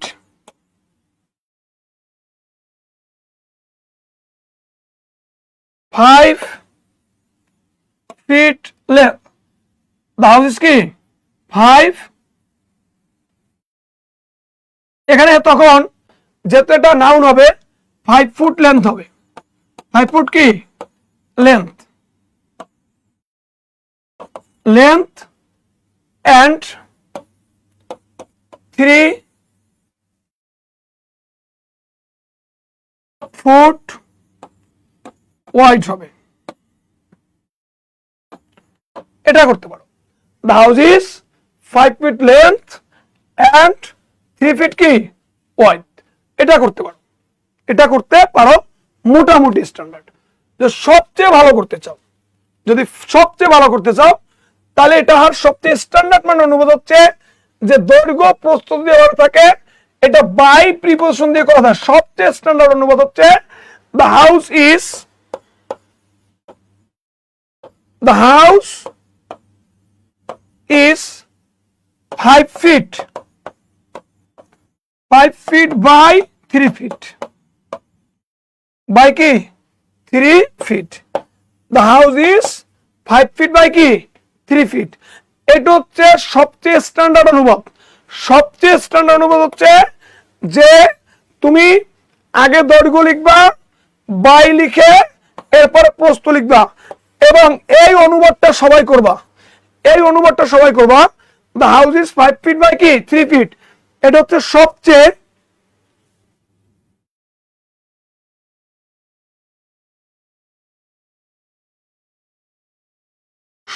ভালো অনুবাদ। সবচেয়ে ভালো অনুবাদ হচ্ছে the house is 5 feet by কি 3 ফিট। তোমরা এই 3 নম্বর অনুবাদটা করবা ভাইয়া। কত নম্বর? 3 নম্বর অনুবাদটা করবা। এটা হচ্ছে সবচেয়ে স্ট্যান্ডার্ড মানে একটা অনুবাদ। সবচেয়ে কি স্ট্যান্ডার্ড মানে একটা অনুবাদ। আচ্ছা বলো তো সবাই বুঝতে পারছো কিনা যে সবসময় আগে দৈর্ঘ্য দিবা, এবার বাই দিয়ে প্রস্থ দিবা, আর কিছু লাগবে না। দৈর্ঘ্য দিয়ে বাই দিয়ে কি দিবা?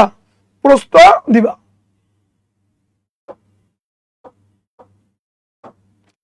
তাহলে বলো তো বুঝতে পারছো কিনা, বুঝতে পারছো কিনা? সবাই বলো বুঝতে পারছো কিনা?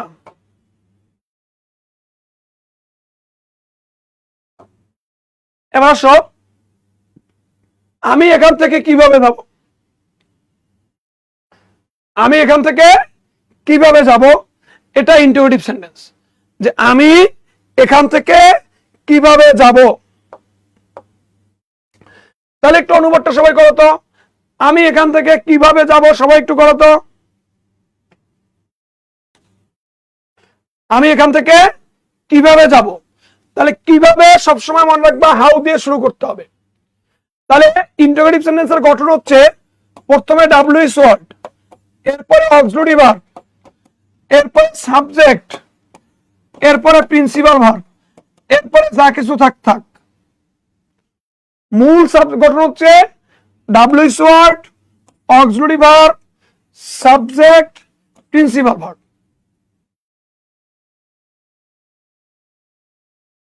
যাব বলছে সুমন শিকদার, এখানে বলছে আমি এখান থেকে কিভাবে যাব, যাব মানে ফিউচার।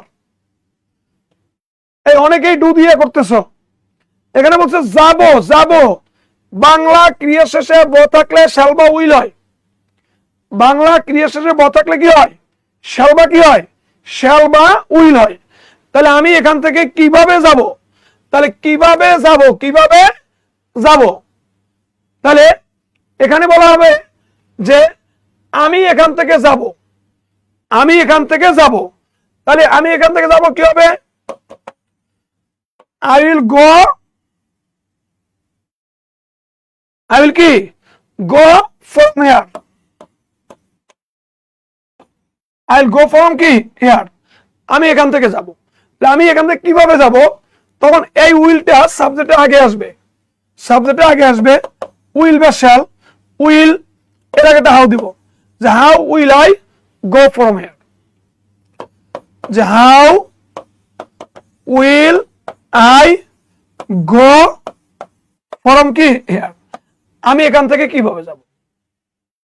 যে হাউ উইল, এখানে আই এর সাথে উইলও দেওয়া যায়, আই এর সাথে শ্যালও দেওয়া যায়, আই এর সাথে কি উইলও দেওয়া যায়, এর সাথে কি শ্যালও দেওয়া যাবে। তাহলে আই এর সাথে তুমি কি দিতে পারবা, আই এর সাথে উইল দিতে পারবা, আবার আই এর সাথে কি আই এর সাথে শ্যালও দিতে পারবা। আই এর সাথে শ্যাল উইল দুইটাই কি দেওয়া যাবে, যে how will I go from here, তাহলে হাউ উইল দেওয়া যাবে, হাউ কি হাউ শ্যাল দেওয়া যাবে। আই এর সাথে দুইটাই ব্যবহার করা যায়, আই শ্যালও ব্যবহার করা যাবে, আই কি আই উইলও ব্যবহার করা। তবে মনে রাখবা এমসিকিউ পরীক্ষা যদি হয় তখন শ্যালকে প্রাধান্য দিতে হবে। এমসিকিউ পরীক্ষার সময় সবসময় কাকে প্রাধান্য দিবা, আই এর সাথে শ্যালকে প্রাধান্য দিবা, কারণ ব্রিটিশ ইংলিশের প্রচলন এখনো অনেক বেশি। সেই জন্য আমরা কখনোই এমসিকিউতে আই এর পরে উইল দিব না, যদি আই শ্যাল উইল দুটো থাকে উইল শ্যালকে প্রাধান্য দিব। কিন্তু লেখার ক্ষেত্রে তুমি আই উইলও লিখতে পারবা, আই কি আই শ্যালও লিখতে পারবা।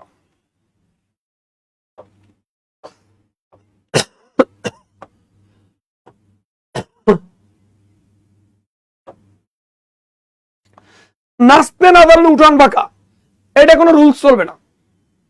নাচতে না জানলে উঠান বাঁকা, এদের তো কোশ্চেন ডিরেক্ট মুখস্থ করতে হবে, এদের কোশ্চেন কি করতে হবে, ডিরেক্ট মুখস্থ করতে হবে। যে নাচতে না জানলে কি, নাচতে না জানলে উঠান বাঁকা, এগুলোর কোনো নিয়ম চলে না, এগুলো প্রভাব, এগুলোর কোনো কি চলে না, নিয়ম চলে না। যে a bad workman quarrels with his tools, direct মুখস্থ করতে হবে, একবারে মুখস্থ করতে হবে যে a bad workman quarrels with কি উইথ হিজ টুলস। তাহলে কি বলতে হবে, যে যে I a bad workman quarrels with কি with his tools, with his কি উইথ হিজ টুলস। যে নাচতে না জানলে কি, নাচতে না জানলে উঠান বাঁকা, এ bad workman quarrels with his tools, Bangla অর্থ হচ্ছে কি নাচতে না জানলে কি উঠান বাঁকা। এটা এই দ্বিতীয় কোশ্চেন কোন টেকনিক টুকনিক দিয়ে হবে না ভাই, ডিরেক্ট মুখস্থ করতে হবে। আমি জানি না লোকটা কোথায় বাস করেন, এখানে আমি জানি না লোকটা কোথায় বাস করেন। এ ব্যাড ওয়ার্কিং ম্যান না ওয়ার্কম্যান হবে। এই যে শামিম, এ ব্যাড ওয়ার্কম্যান, ওয়ার্কিং ম্যান না ওয়ার্কম্যান হবে। এ bad workman quarrels with his tools. Good. তা দেখো, আমি জানি না লোকটি কোথায় বাস করেন, এটার অনুবাদটা একটু করো তো, দেখি কে কি পারো। এটা অনুবাদটা করো যে আমি জানি না লোকটা কোথায় বাস করেন।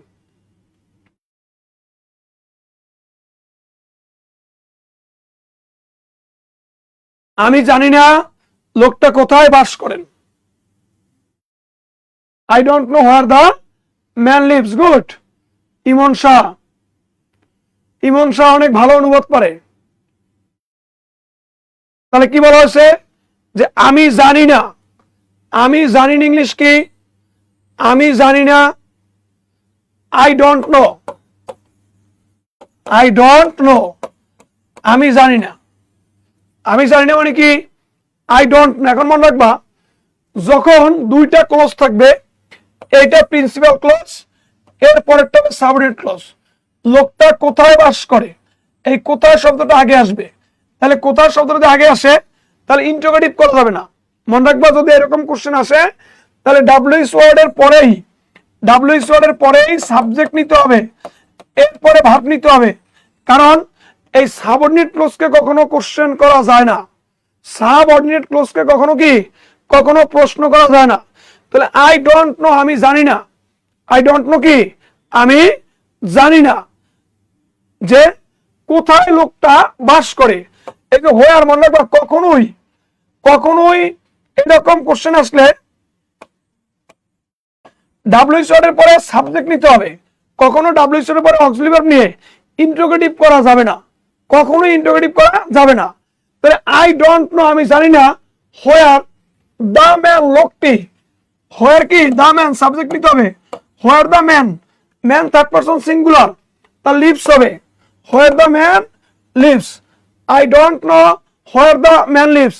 আমি জানি না, এখানে লিভ লিখছে, লিভ হবে না, লিভস হবে। এই যে মনি বিনতে নূর, হ্যাঁ হ্যাঁ, এটা এমবেডেড কোশ্চেন। গুড। সাবরিনা খুব ভালো ইংলিশ বুঝে, সাবরিনা মমতাজ বলছে এটা এমবেডেড কোশ্চেন।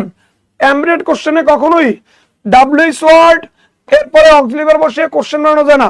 সবসময়টা কি করতে হয় যে ডাব্লিউএস ওয়ার্ডের পরে সাবজেক্ট বসাইতে হয়, এরপরে কি বসাতে হয়? এরপরে ভার্ব বসাতে হয়। এরপরে কি? এরপরে ভার্ব বসাতে হয়। যে বলা হলো যে আমি জানি সে কখন যায়। আমি জানি সে কখন যায়। তাহলে আমি বলি, লেখো যে আমি জানি সে কখন যায়। এই সেন্টেন্সটা একটু অনুবাদ করো তো। আমি জানি সে কখন যায়। আমি জানি সে কখন যায়। এই সেন্টেন্সটা একটু অনুবাদ করে ফেলো। আমি জানি সে কখন যায়।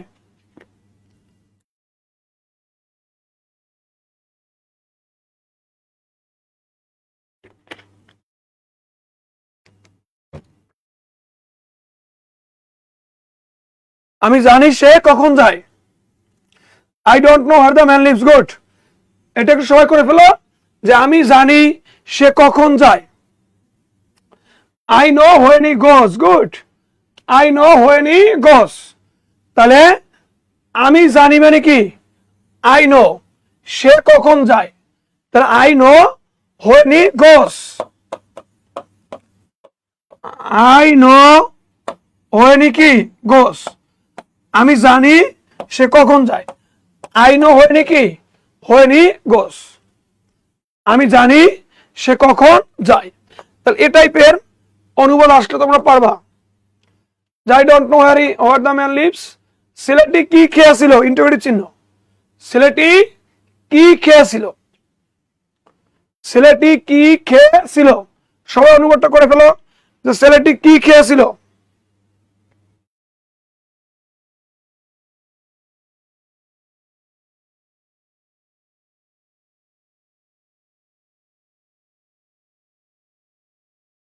ছেলেটি কি খেয়েছিল? সবাই কো, ছেলেটি কি খেয়েছিল? সবাই করে ফেলো, সবাই সবাই। ছেলেটি কি খেয়েছিল? করে ফেলো। ছেলেটি কি খেয়েছিল?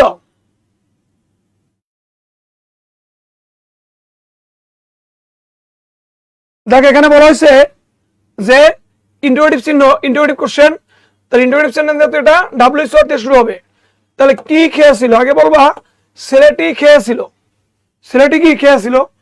দ্য বয় এট মানে খেয়েছিল। দ্য বয় এট, ছেলেটি খেয়েছিল, পাস্ট ফর্মে হবে। তাহলে ছেলেটি খেয়েছিল। এখন এই হট ওয়াজ হবে না?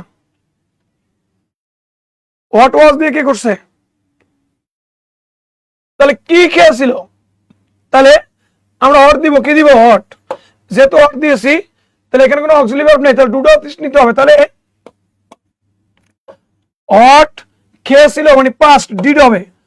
Hot did the boy eat. What did the কি? What did the boy eat. ছেলেটি কি খেয়েছিল? তাহলে হট ডিড দা কি? বয় ইট। তাহলে ছেলেটি কি খেয়েছিল? হট ডিড দা বয় কি? বয় ইট। তাহলে কি মানে কি? কি মানে হট? খেয়েছিল মানে পাস্ট, ডিড। তাহলে হট ডিড দা কি? What did the boy eat. ছেলেটি কি খেয়েছিল? হট ডিড দা বয় কি? বয় ইট। তাহলে এখানে যদি বলি সে কি পড়ে, সে কি পড়ে, তাহলে কি অনুবাদ হবে? করো, সে কি পড়ে? সে কি পড়ে, এটা অনুবাদটা করো তো। সে কি পড়ে? সে কি পড়ে? What did the boy eat good. সে কি পড়ে? অনুবাদ কি হবে? করো, সে কি পড়ে? হট ডিড দা বয় ইট। সে কি পড়ে? সবাই অনুবাদটা করো, সবাই সবাই সবাই করো। সে কি পড়ে? সে কি পড়ে? এই এই এই পড়া না, এই পরিধান করো না। হট ডিড দা বয় ইট, এই ওয়ার WR পরিধান করা। অপু এইটার কথা আমি বলিনি, আমি বলছি রিড পড়া, রিড। Are you read?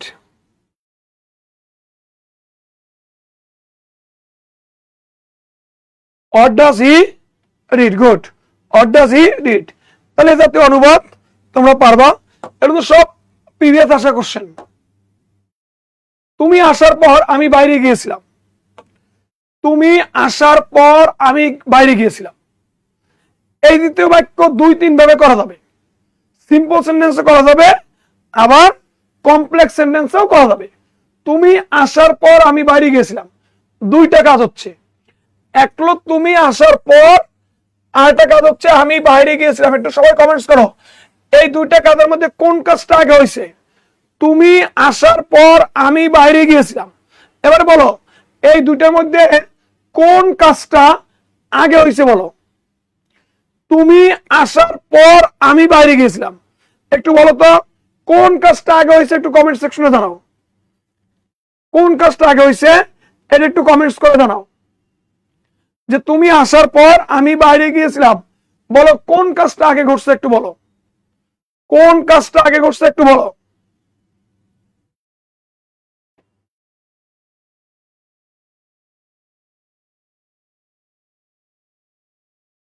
তুমি আসার পর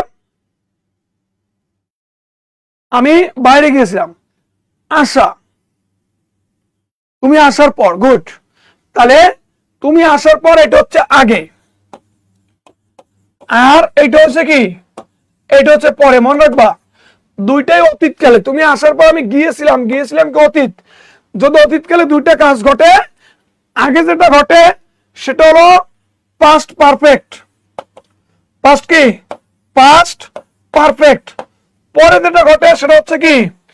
পাস্ট ইনডেফিনিট। পাস্ট ইনডেফিনিট তার মানে যেটা আগে ঘটবে সেটা পাস্ট পারফেক্ট, যেটা পরে ঘটবে সেটা কি? Past indefinite. তো এখানে পরে কথা বলছে, পরে পরে পরে।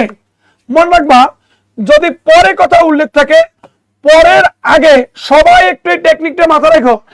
এই টেকনিকটা যদি একবার মাথায় ঢুকাতে পারো, কোনোদিনও এই জাতীয় অনুবাদ তোমার ভুল হবে না। তুমি মনে রাখবা বাংলার ক্ষেত্রে পরে, পরের আগে যে অংশটুকু থাকবে ওই অংশটুকু আমরা পরের পরে লিখবো। পরে কি পরে লিখবো, তাহলে অনুবাদটা সাজাবো কিভাবে? আবার খেয়াল করো, পরের আগে যে অংশটুকু থাকবে এটুকু আমরা পরের পরে লিখবো। পরে কি পরে লিখবো।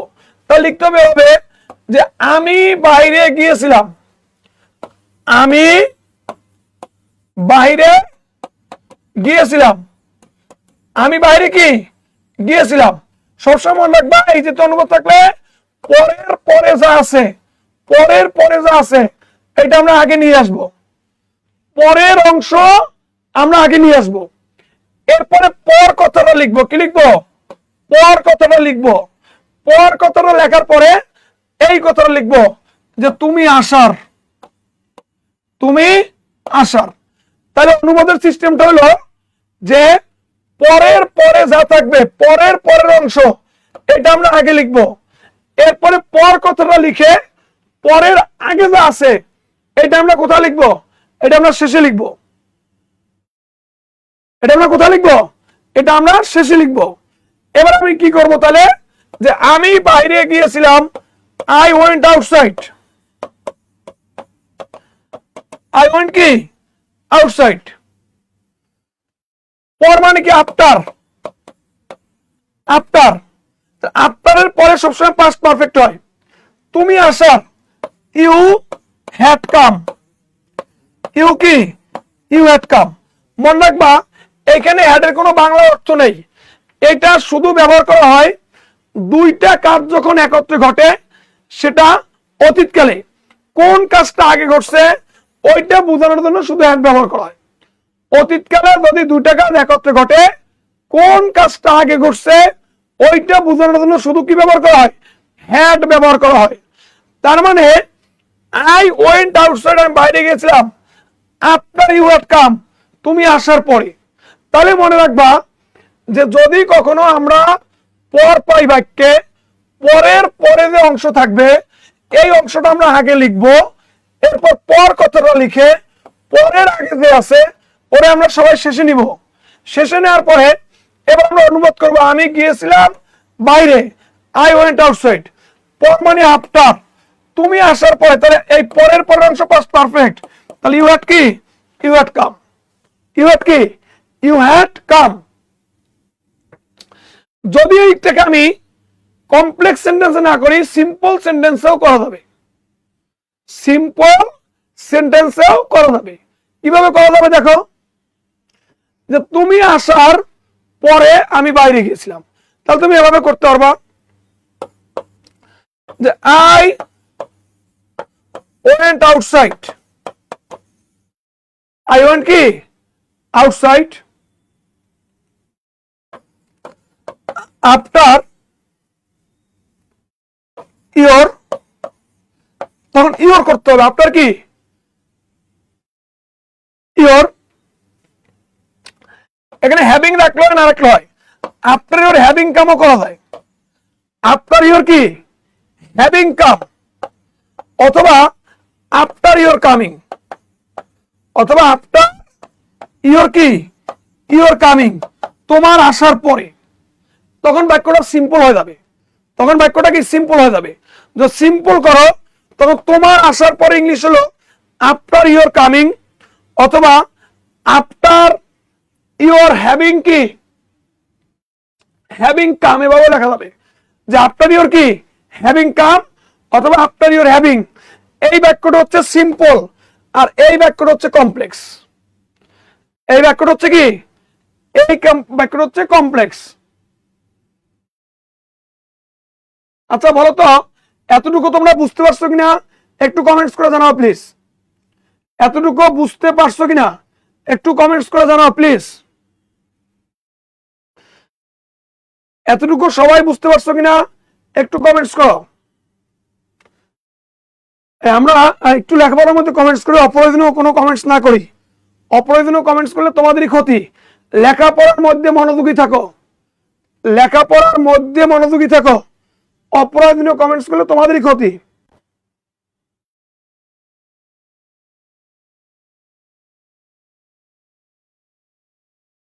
বলো বুঝতে পারছো কিনা, একটু সবাই বলো বুঝতে পারছো কিনা বলো।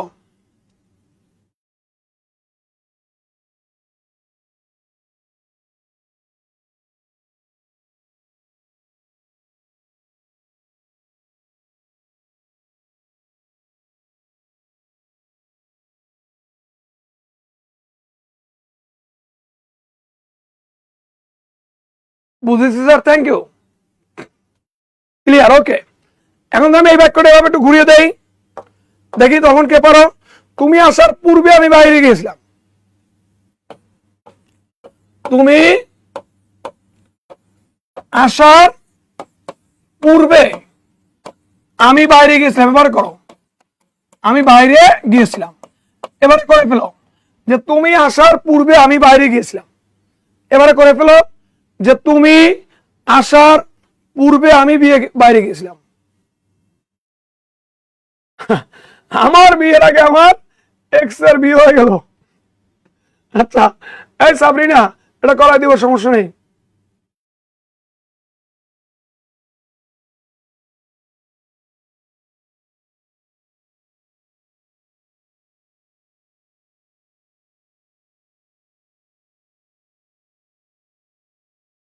এই সময় করো, তুমি আসার পূর্বে আমি বাইরে গিয়েছিলাম।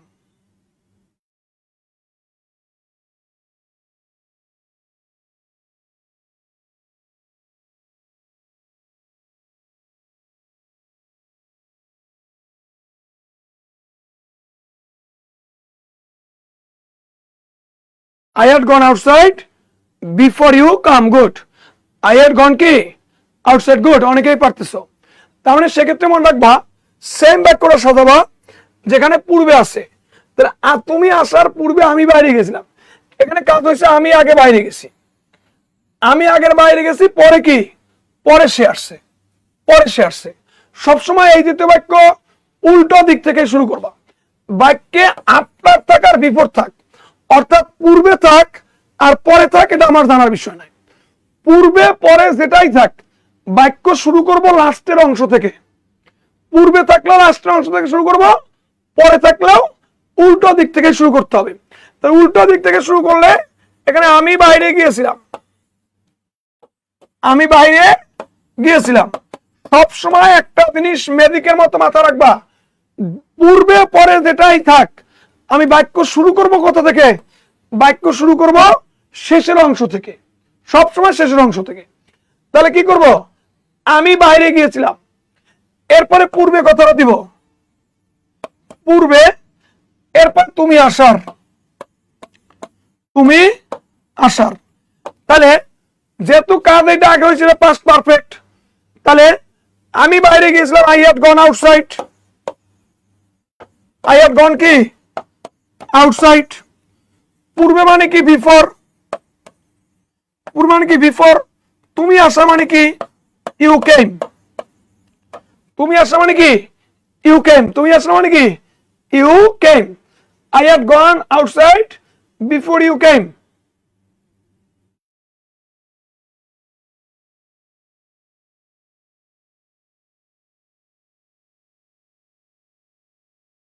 I had gone কি I had gone outside before কি before you came, তুমি আসার পূর্বে। before you came মানে কি তুমি আসার পূর্বে আমি কি আমি বাইরে গিয়েছিলাম, আমি বাইরে গিয়েছিলাম।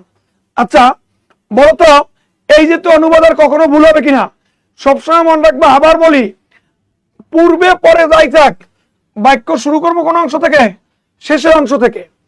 তাহলে পূর্বে থাকলেও শেষের অংশ, পরে থাকলেও শেষের অংশ। তাহলে শেষের অংশকে আমরা কোথায় নিয়ে আসবো? সামনে নিয়ে আসবো। এরপরে পূর্বে পরে যেটা থাকে ওটা বসায় দিব। এরপরে আমরা সামনের অংশ কোথায় নিব? আমরা পিছনে নিয়ে নিব। আমরা কি পিছনে নিয়ে নিব। সেক্ষেত্রে মনে রাখবা, যেখানে যদি পূর্বে থাকে পূর্বের এক অংশ পাস্ট পারফেক্ট হয়, তাহলে আই হ্যাড গন আউটসাইড, পূর্ব মানে বিফোর, এটা পাস্ট ইনডিফিনিট হবে ইউ কি ইউ কেম। এই বলো বুঝতে পারছো কিনা? যারা কম বুঝো তারা টেকনিকটা ফলো করবো, আমি যে টেকনিকটা বলছি। এই ক্লাস কি ঠিক আছে তো? ক্লাস কি ঠিক আছে? তোমরা কি বুঝতে পারতেছো নাকি সমস্যা হচ্ছে? বলো বুঝতে পারতেছো নাকি সমস্যা হচ্ছে? বলো বুঝতে পারতেছো নাকি সমস্যা হচ্ছে বলো।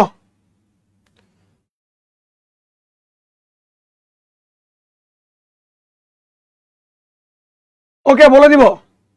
তুমি কি কুয়াকাটা গিয়েছো? আর মুস্তানিনা 3 বোন, এই দুইটা একটু বলেন স্যার। ওকে করে করে দিচ্ছি, একটু ওয়েট করো। তুমি কোশ্চেনটা আমি করে দিচ্ছি, আগে আমরা একটু এগুলো শেষ করে নিই।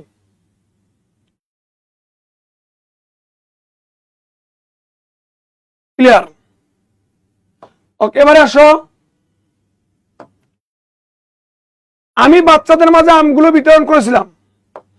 আমি বাচ্চাদের মাঝে আমগুলো কি বিতরণ করেছিলাম। আমি বাচ্চাদের মাঝে আমগুলো কি বিতরণ করেছিলাম। দেখো এখানে বিতরণ করেছিলাম ভার্ব, বিতরণ করেছিলাম কি ভার্ব। কে বিতরণ করেছিল? আমি। আমি হইলাম সাবজেক্ট। কি বিতরণ করেছিলাম? বাচ্চাদের মধ্যে আমগুলো। বাচ্চাদের মধ্যে কি আমগুলো, বা আমগুলো বাচ্চাদের মধ্যে। তাহলে কি বিতরণ করেছিলাম? আমগুলো। কাদের মধ্যে? বাচ্চাদের মধ্যে। বাচ্চাদের কি? বাচ্চাদের মধ্যে। তাহলে এখানে যে আমি বিতরণ করেছিলাম, আমি বিতরণ করেছিলাম, তাহলে আমি বিতরণ করেছিলাম মানে কি আই ডিস্ট্রিবিউট। আই কি ডিস্ট্রিবিউট মানে কি করা? বিতরণ করা। আই ডিস্ট্রিবিউটেড, বিতরণ করেছিলাম, distributed.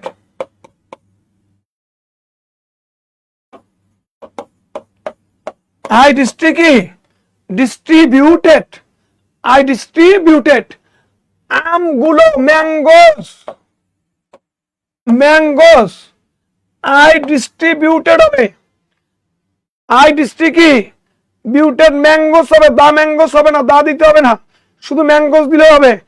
I distributed mangoes, I distributed কি ম্যাঙ্গোস। বাচ্চাদের মধ্যে, বাচ্চাদের মধ্যে অনেকগুলো বাচ্চা যদি হয় তাই এমন দিতে হবে। দুইটা বাচ্চা হলে বিটুইন দিতে হবে। অনেকগুলো বাচ্চা হলে এমন দিতে হবে, দুইটা বাচ্চা হলে বিটুইন দিতে হবে। তাহলে এমন বয়েস, এমন কি এমন বয়েস। তাহলে আই ডিস্ট্রিবিউটেড ম্যাঙ্গোস এমন কি এমন বয়েস। আই ডিস্ট্রিবিউটেড কি ম্যাঙ্গোস এমন কি এমন, সরি সরি সরি বাচ্চাদের মধ্যে, সরি এমন চিলড্রেন, এমন কি চিলড্রেন, সরি এমন চিলড্রেন বাচ্চাদের মধ্যে, এমন কি এই দা চিলড্রেন, এমন চিলড্রেন, এমন চিলড্রেন। এগুলো plural noun. Mangoes plural noun, children plural noun. এটাকে দা না দেওয়াই ভালো। প্লুরাল নাউনটাকে সাধারণত দি বসে না। প্লুরাল নাউনটাকে সাধারণত কি বসে না? সাধারণত দি বসে না। দি কি আই ডিস্ট্রিবিউটেড ম্যাঙ্গোস এমন কি এমন চিলড্রেন, এমন কি এমন চিলড্রেন। নদী কলকল ভাবে প্রবাহিত হচ্ছে। নদী কলকল ভাবে কি প্রবাহিত হচ্ছে। এটা একটু সাহিত্যিক টাইপের বাক্য। কি টাইপের? নদী কলকল, কলকল রবে কি নদী কলকল রবে প্রবাহিত হচ্ছে। তাহলে প্রবাহিত হচ্ছে, এটা হচ্ছে ভার্ব। কে প্রবাহিত হচ্ছে? নদী। কিভাবে প্রবাহিত হচ্ছে? কলকল রবে, কলকল রবে। তাহলে প্রবাহিত হচ্ছে।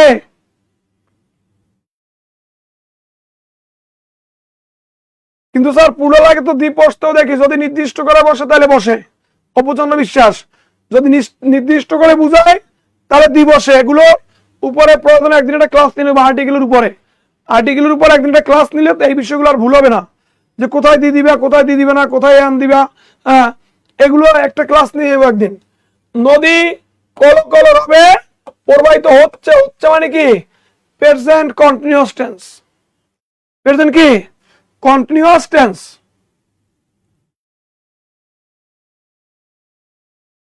তাহলে এখানে খেয়াল করো যে প্রবাহিত মানে ফলো,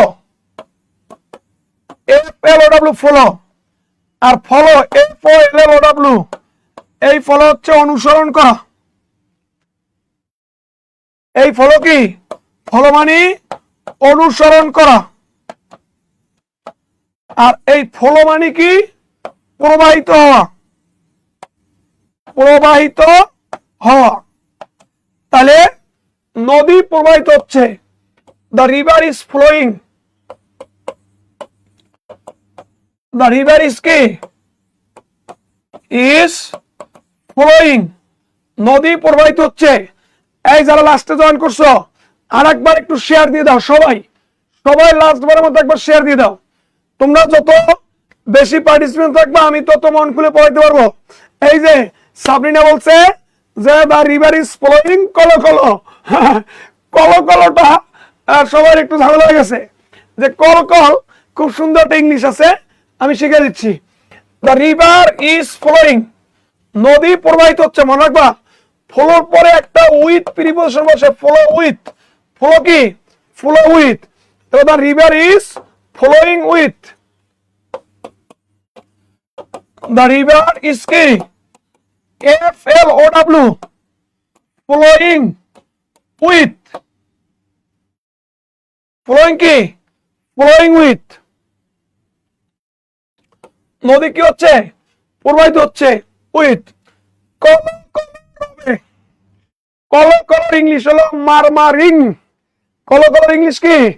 মার মার ইং, মার মার ইং, মার মার ইং, মার মার ইং, মার মার ইং। মার মা রিং মানে কলো কলো, মার মারিং মানে কি? কলো কলো। তাহলে the river is flowing with murmuring. MUR, murmuring. আর রব মানে শব্দ, এই রবে মানে কি? শব্দ মানে sound, murmuring sound. The river is flowing with murmuring sound. The river is flowing with কি? বাবলি হবে, কিন্তু মারমারিং শব্দটা সবচেয়ে সুন্দর। Murmuring, murmuring. The river is flowing with কি? উইথ মারমারিং কি? Murmuring sound. এখানে মারমারিং শব্দটা আবার না দিয়ে তুমি এই কলো কলো জেন্টেলও দেওয়া যায়, জেন্টেল সাউন্ডও দেওয়া যায়। The river is flowing with gentle sound, gentle শব্দটাও কলো কলো অর্থে ব্যবহার করা হয়। এগুলো সাহিত্যিক ইয়া। জেন্টেল শব্দটাও তুমি কলো কলো অর্থে কি ব্যবহার করতে পারো। উইথ ড্যান্সিংটা এখানে মিলে না, শিমু ড্যান্সিং এখানে মিলে না। উইথ মারমারিং সাউন্ড, উইথ কি? Murmuring sound. উইথ মারমারিং কি হবে? মারমারিং সাউন্ড হবে, উইথ মারমারিং সাউন্ড। সে কবিতাটি মুখস্থ বলল, সে কবিতাটি মুখস্থ বলল। একটু সবাই এটা একটু বলো তো, সে কবিতাটি কি মুখস্থ বলল? সে কবিতাটি মুখস্থ বলল। সবাই অনুবাদটা করে ফেলো, সে কবিতাটি মুখস্থ বলল।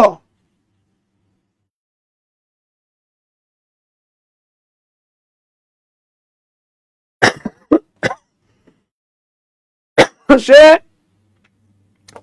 কবিতাটি মুখস্থ বলল, সবাই অনুবাদ করো।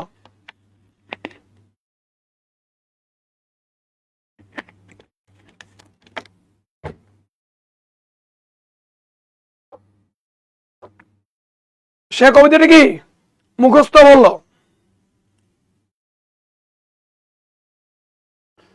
ইট হ্যাজ দ্য পোয়েম মুখস্থ। আচ্ছা, মুখস্থ বলল, মুখস্থ বলল।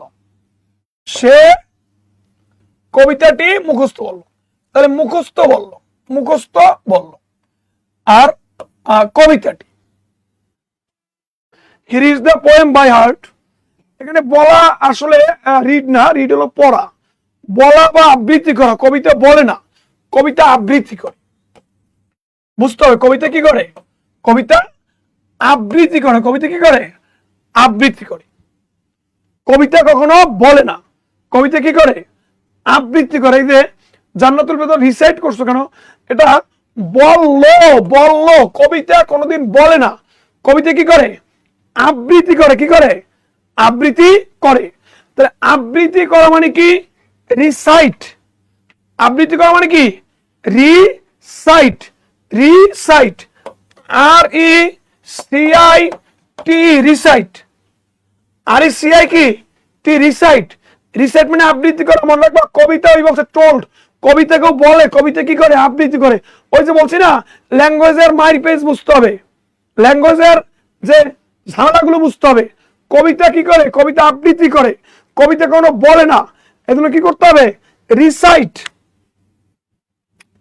তাহলে কবিতা রিসাইট, তাহলে হি রিসাইটেড, হি কি, he recited, he recited.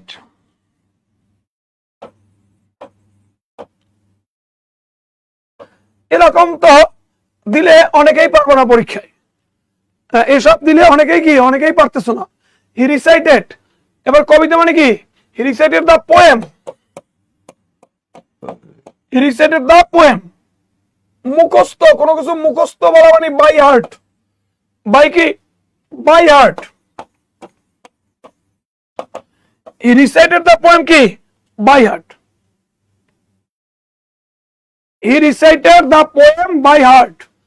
He recited the poem কি, by heart। সে কবিতাটি মুখস্থ বলল। তাহলে he recited, he কি, recited the কি, the poem কি, by heart। তাহলে recited মানে সে আবৃত্তি করলো, the poem কবিতাটি by heart। কবিতা কোনোদিন বলে না, কবিতা কি করে, কবিতা আবৃত্তি করে, কবিতা আবৃত্তি করে। তাহলে রিসাইটার তো আবৃত্তি করা, যে হি রিসাইটেড দ্য হোলি কুরআন, সে কুরআন পড়ে। হি রিসাইটেড দ্য হোলি কুরআন, অর্থাৎ যেগুলো সাধারণত আমরা প্রতিযোগিতা টাইপের হয়, স্যার এসব প্রবলেম অনেক। ইনশাল্লাহ ফারজানা মিমি এসব আর প্রবলেম থাকবে না, আমি কথা দিলাম। অনুবাদে তোমাদের অনেক স্ট্রং করে তুলবো, কিন্তু তোমাদের সাপোর্ট করতে হবে, তোমাদের রেগুলার ক্লাস করতে হবে, হ্যাঁ, এবং ক্লাসের রেসপন্স থাকতে হবে ইনশাল্লাহ। এই অনুবাদ এগুলো আমাদের কাছে পানি ভাত ভাই। আমরা বিসিএস এর বড় বড় প্যাসেজ অনুবাদ করাই। বিসিএস এর 200 মার্কের পরীক্ষার ভিতরে 50 মার্কই থাকে শুধু অনুবাদ, 25 বাংলা টু ইংলিশ, আবার 25 ইংলিশ টু বাংলা, ওগুলো আমরা করাই ভাই। আমরা যেখানে 50 মার্কের অনুবাদ করাই, কত মার্কের, 50 মার্কের, ওখানে 5 মার্কের 3 মার্কের অনুবাদ হতো আমাদের কাছে পানি ভাত, এগুলো আমাদের কাছে অনুবাদ না। যেখানে আমরা 50 মার্কের অনুবাদ করাই বিসিএস এর, ব্যাংকের অনুবাদ তো আরো হার্ড, এগুলো আমরা করাই।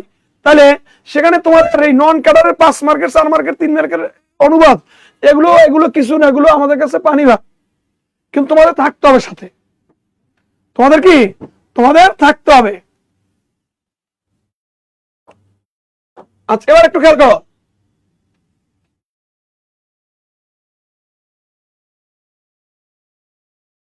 এবার আসো যে রিসাইটেড দ্য পোয়েম বাই কি, বাই হার্ট।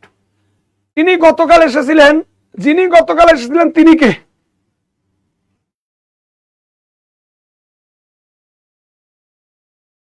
যিনি গতকাল এসেছিলেন তিনি কে, পারলে এটা একটু করো। যিনি গতকাল এসেছিলেন তিনি কে, যিনি গতকাল এসেছিলেন তিনি কে।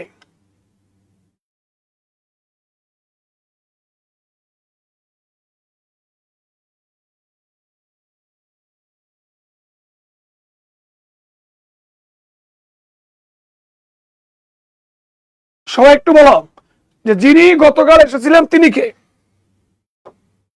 তিনি কে।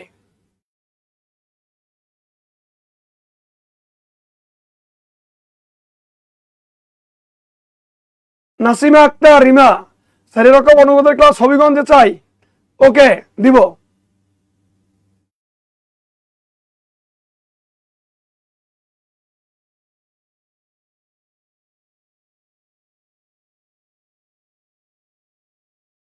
হুম কেম কখনো হয় না। ইমন শাহ, যিনি গতকাল এসেছিলেন তিনি কে? তিনি কে? তিনি কে? আয় করতে হবে তিনি কে?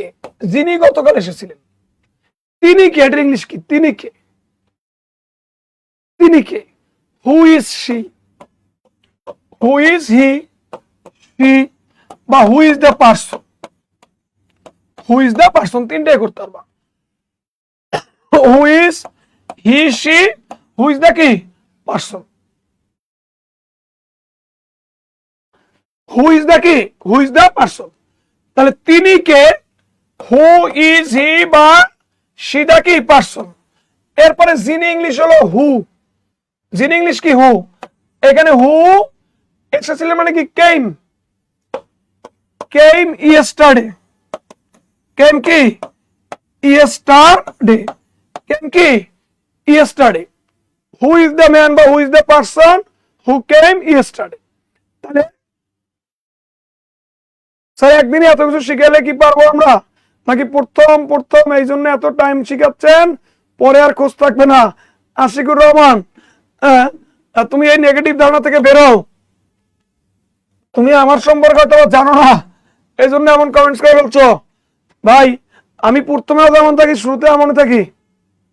আমার ক্লাস যারা অফলাইন টফলাইনে করছে বা অনলাইনে মাঝে মাঝে করছে, তারা জানে যে আমি কতটা শ্রম দিতে পারি। তাহলে হু ইজ বা শি, হু ইজ হি বা শি দ্য পার্সন হু কি? হু কেম কি?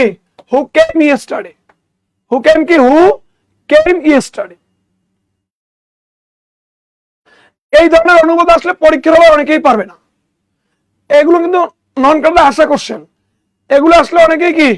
অনেকেই পরীক্ষা হলে কিন্তু পারবে না। ফুলটি রক্তের মতো লাল, ফুলটি কি? ফুলটি রক্তের মতো লাল, ফুলটি রক্তের মতো কি? রক্তের মতো লাল। দেখো এখানে মতো, এই মতর অনুবাদের একটা বড় প্যাচ আছে, এটা অনেকে বুঝ নাই। কে জানি বলছে যে ইংলিশের মাইর প্যাচ, এই যে মাইর প্যাচই বুঝতে হবে। এই মতর ব্যবহারে বড় একটা প্যাচ আছে। এখানে বলা হয়েছে ফুলটি রক্তের মতো লাল। আবার যদি বলা হয় সে তার বাবার মতো, সে তার বাবার মতো, এই দুইটা বাক্যে কিন্তু মতো আছে। সে তার কি? সে তার বাবার মতো, সে তার কি? বাবার মতো। তাহলে ফুলটি রক্তের মতো লাল, ফুলটি রক্তের মতো কি? লাল। এই মতো আবার এই মতো। এখন মতো অর্থ কি এটা আগে বুঝতে হবে। মতো অর্থ কি এটা বুঝতে হবে।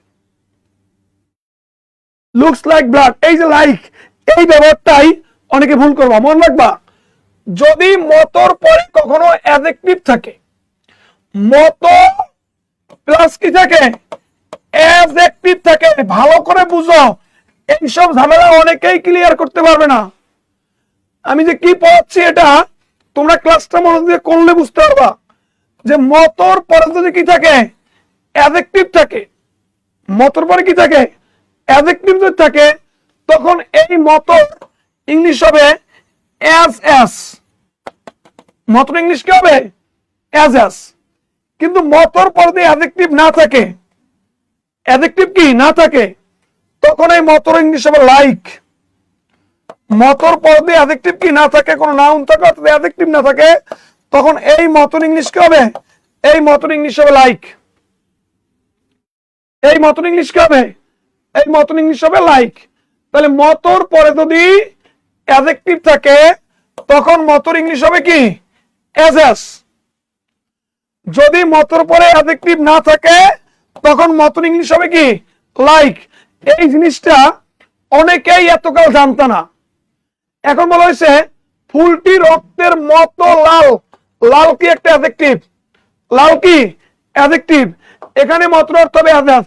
এই বাক্যটা লাইক দিয়ে করলে হবে না। যারা করছো, the flower is like blood, the flower is কি?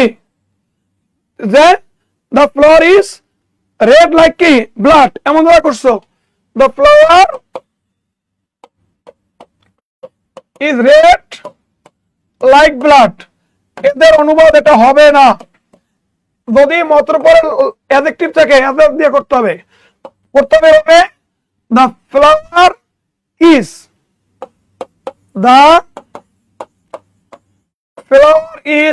as এরপর লাল as red as এরপরে blood. The flower is as red as blood. The flower is as red কি as blood. বললো যে মেয়েটি চাঁদের মতো সুন্দর, মেয়েটি চাঁদের মতো সুন্দর। তাহলে মেয়েটি চাঁদের মতো সুন্দর, মেয়েটি চাঁদের মতো কি মতো সুন্দর। তাহলে এখানে সুন্দর আছে, তাহলে মতর পরে কি সুন্দর, সুন্দরকে একটা অ্যাডজেক্টিভ, তাহলে বলতে হবে the girl is as beautiful as the moon. The girl is as beautiful কি as the moon. The girl is as beautiful কি as the moon. মেয়েটি চাঁদের মতো সুন্দর, ফুলটি রক্তের মতো লাল। কিন্তু যদি বলা হয় সে তার বাবার মতো, সে তার বাবার মতো, সে তার বাবার মতো, সে তার কি বাবার মতো। He is like his father. He is কি like his father. সে তার বাবার মতো। He is like his কি father. He is like his কি father. সে তার বাবার মতো। এই লাইক অর্থ মতো, এই লাইক প্রিপজিশন, এই লাইক কি এই লাইক হচ্ছে preposition. He takes after his father. এই টেক্স আফটার লাইকের মধ্যে পার্থক্য আছে, বুঝতে হবে, শুধু অনুবাদ করলেই হবে না।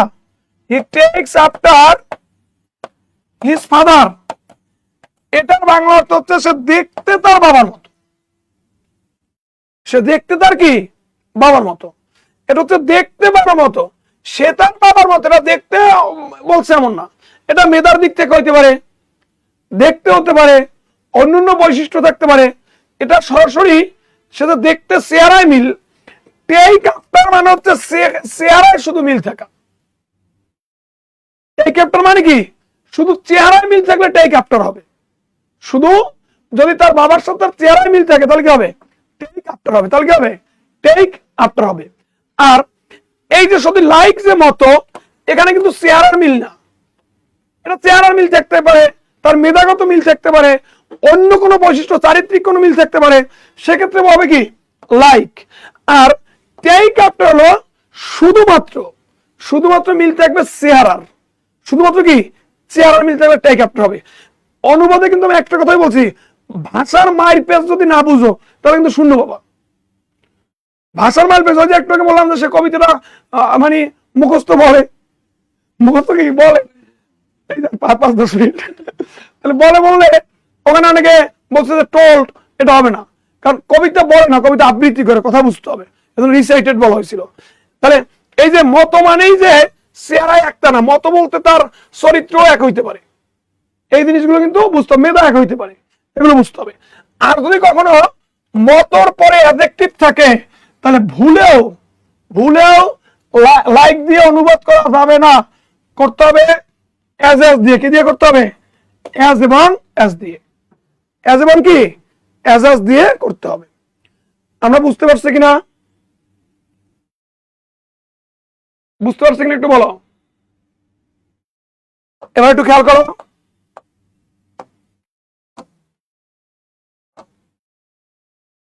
আমি যদি রাজা হতাম, অনুবাদ সবাই পারো, শুরুতেই বলছিলাম, আমি যদি রাজা হতাম, were I a king, if I were a king, এটা শুরুতেই ওই যে হেড আর ওয়ার এর ব্যবহার শিখছিলাম একবারে, যে হেড আর ওয়ার এর যে থাকতো অর্থ আমরা হেড দিয়ে করি, আর হতাম অর্থে কি ওয়ার দিয়ে শুরু করি।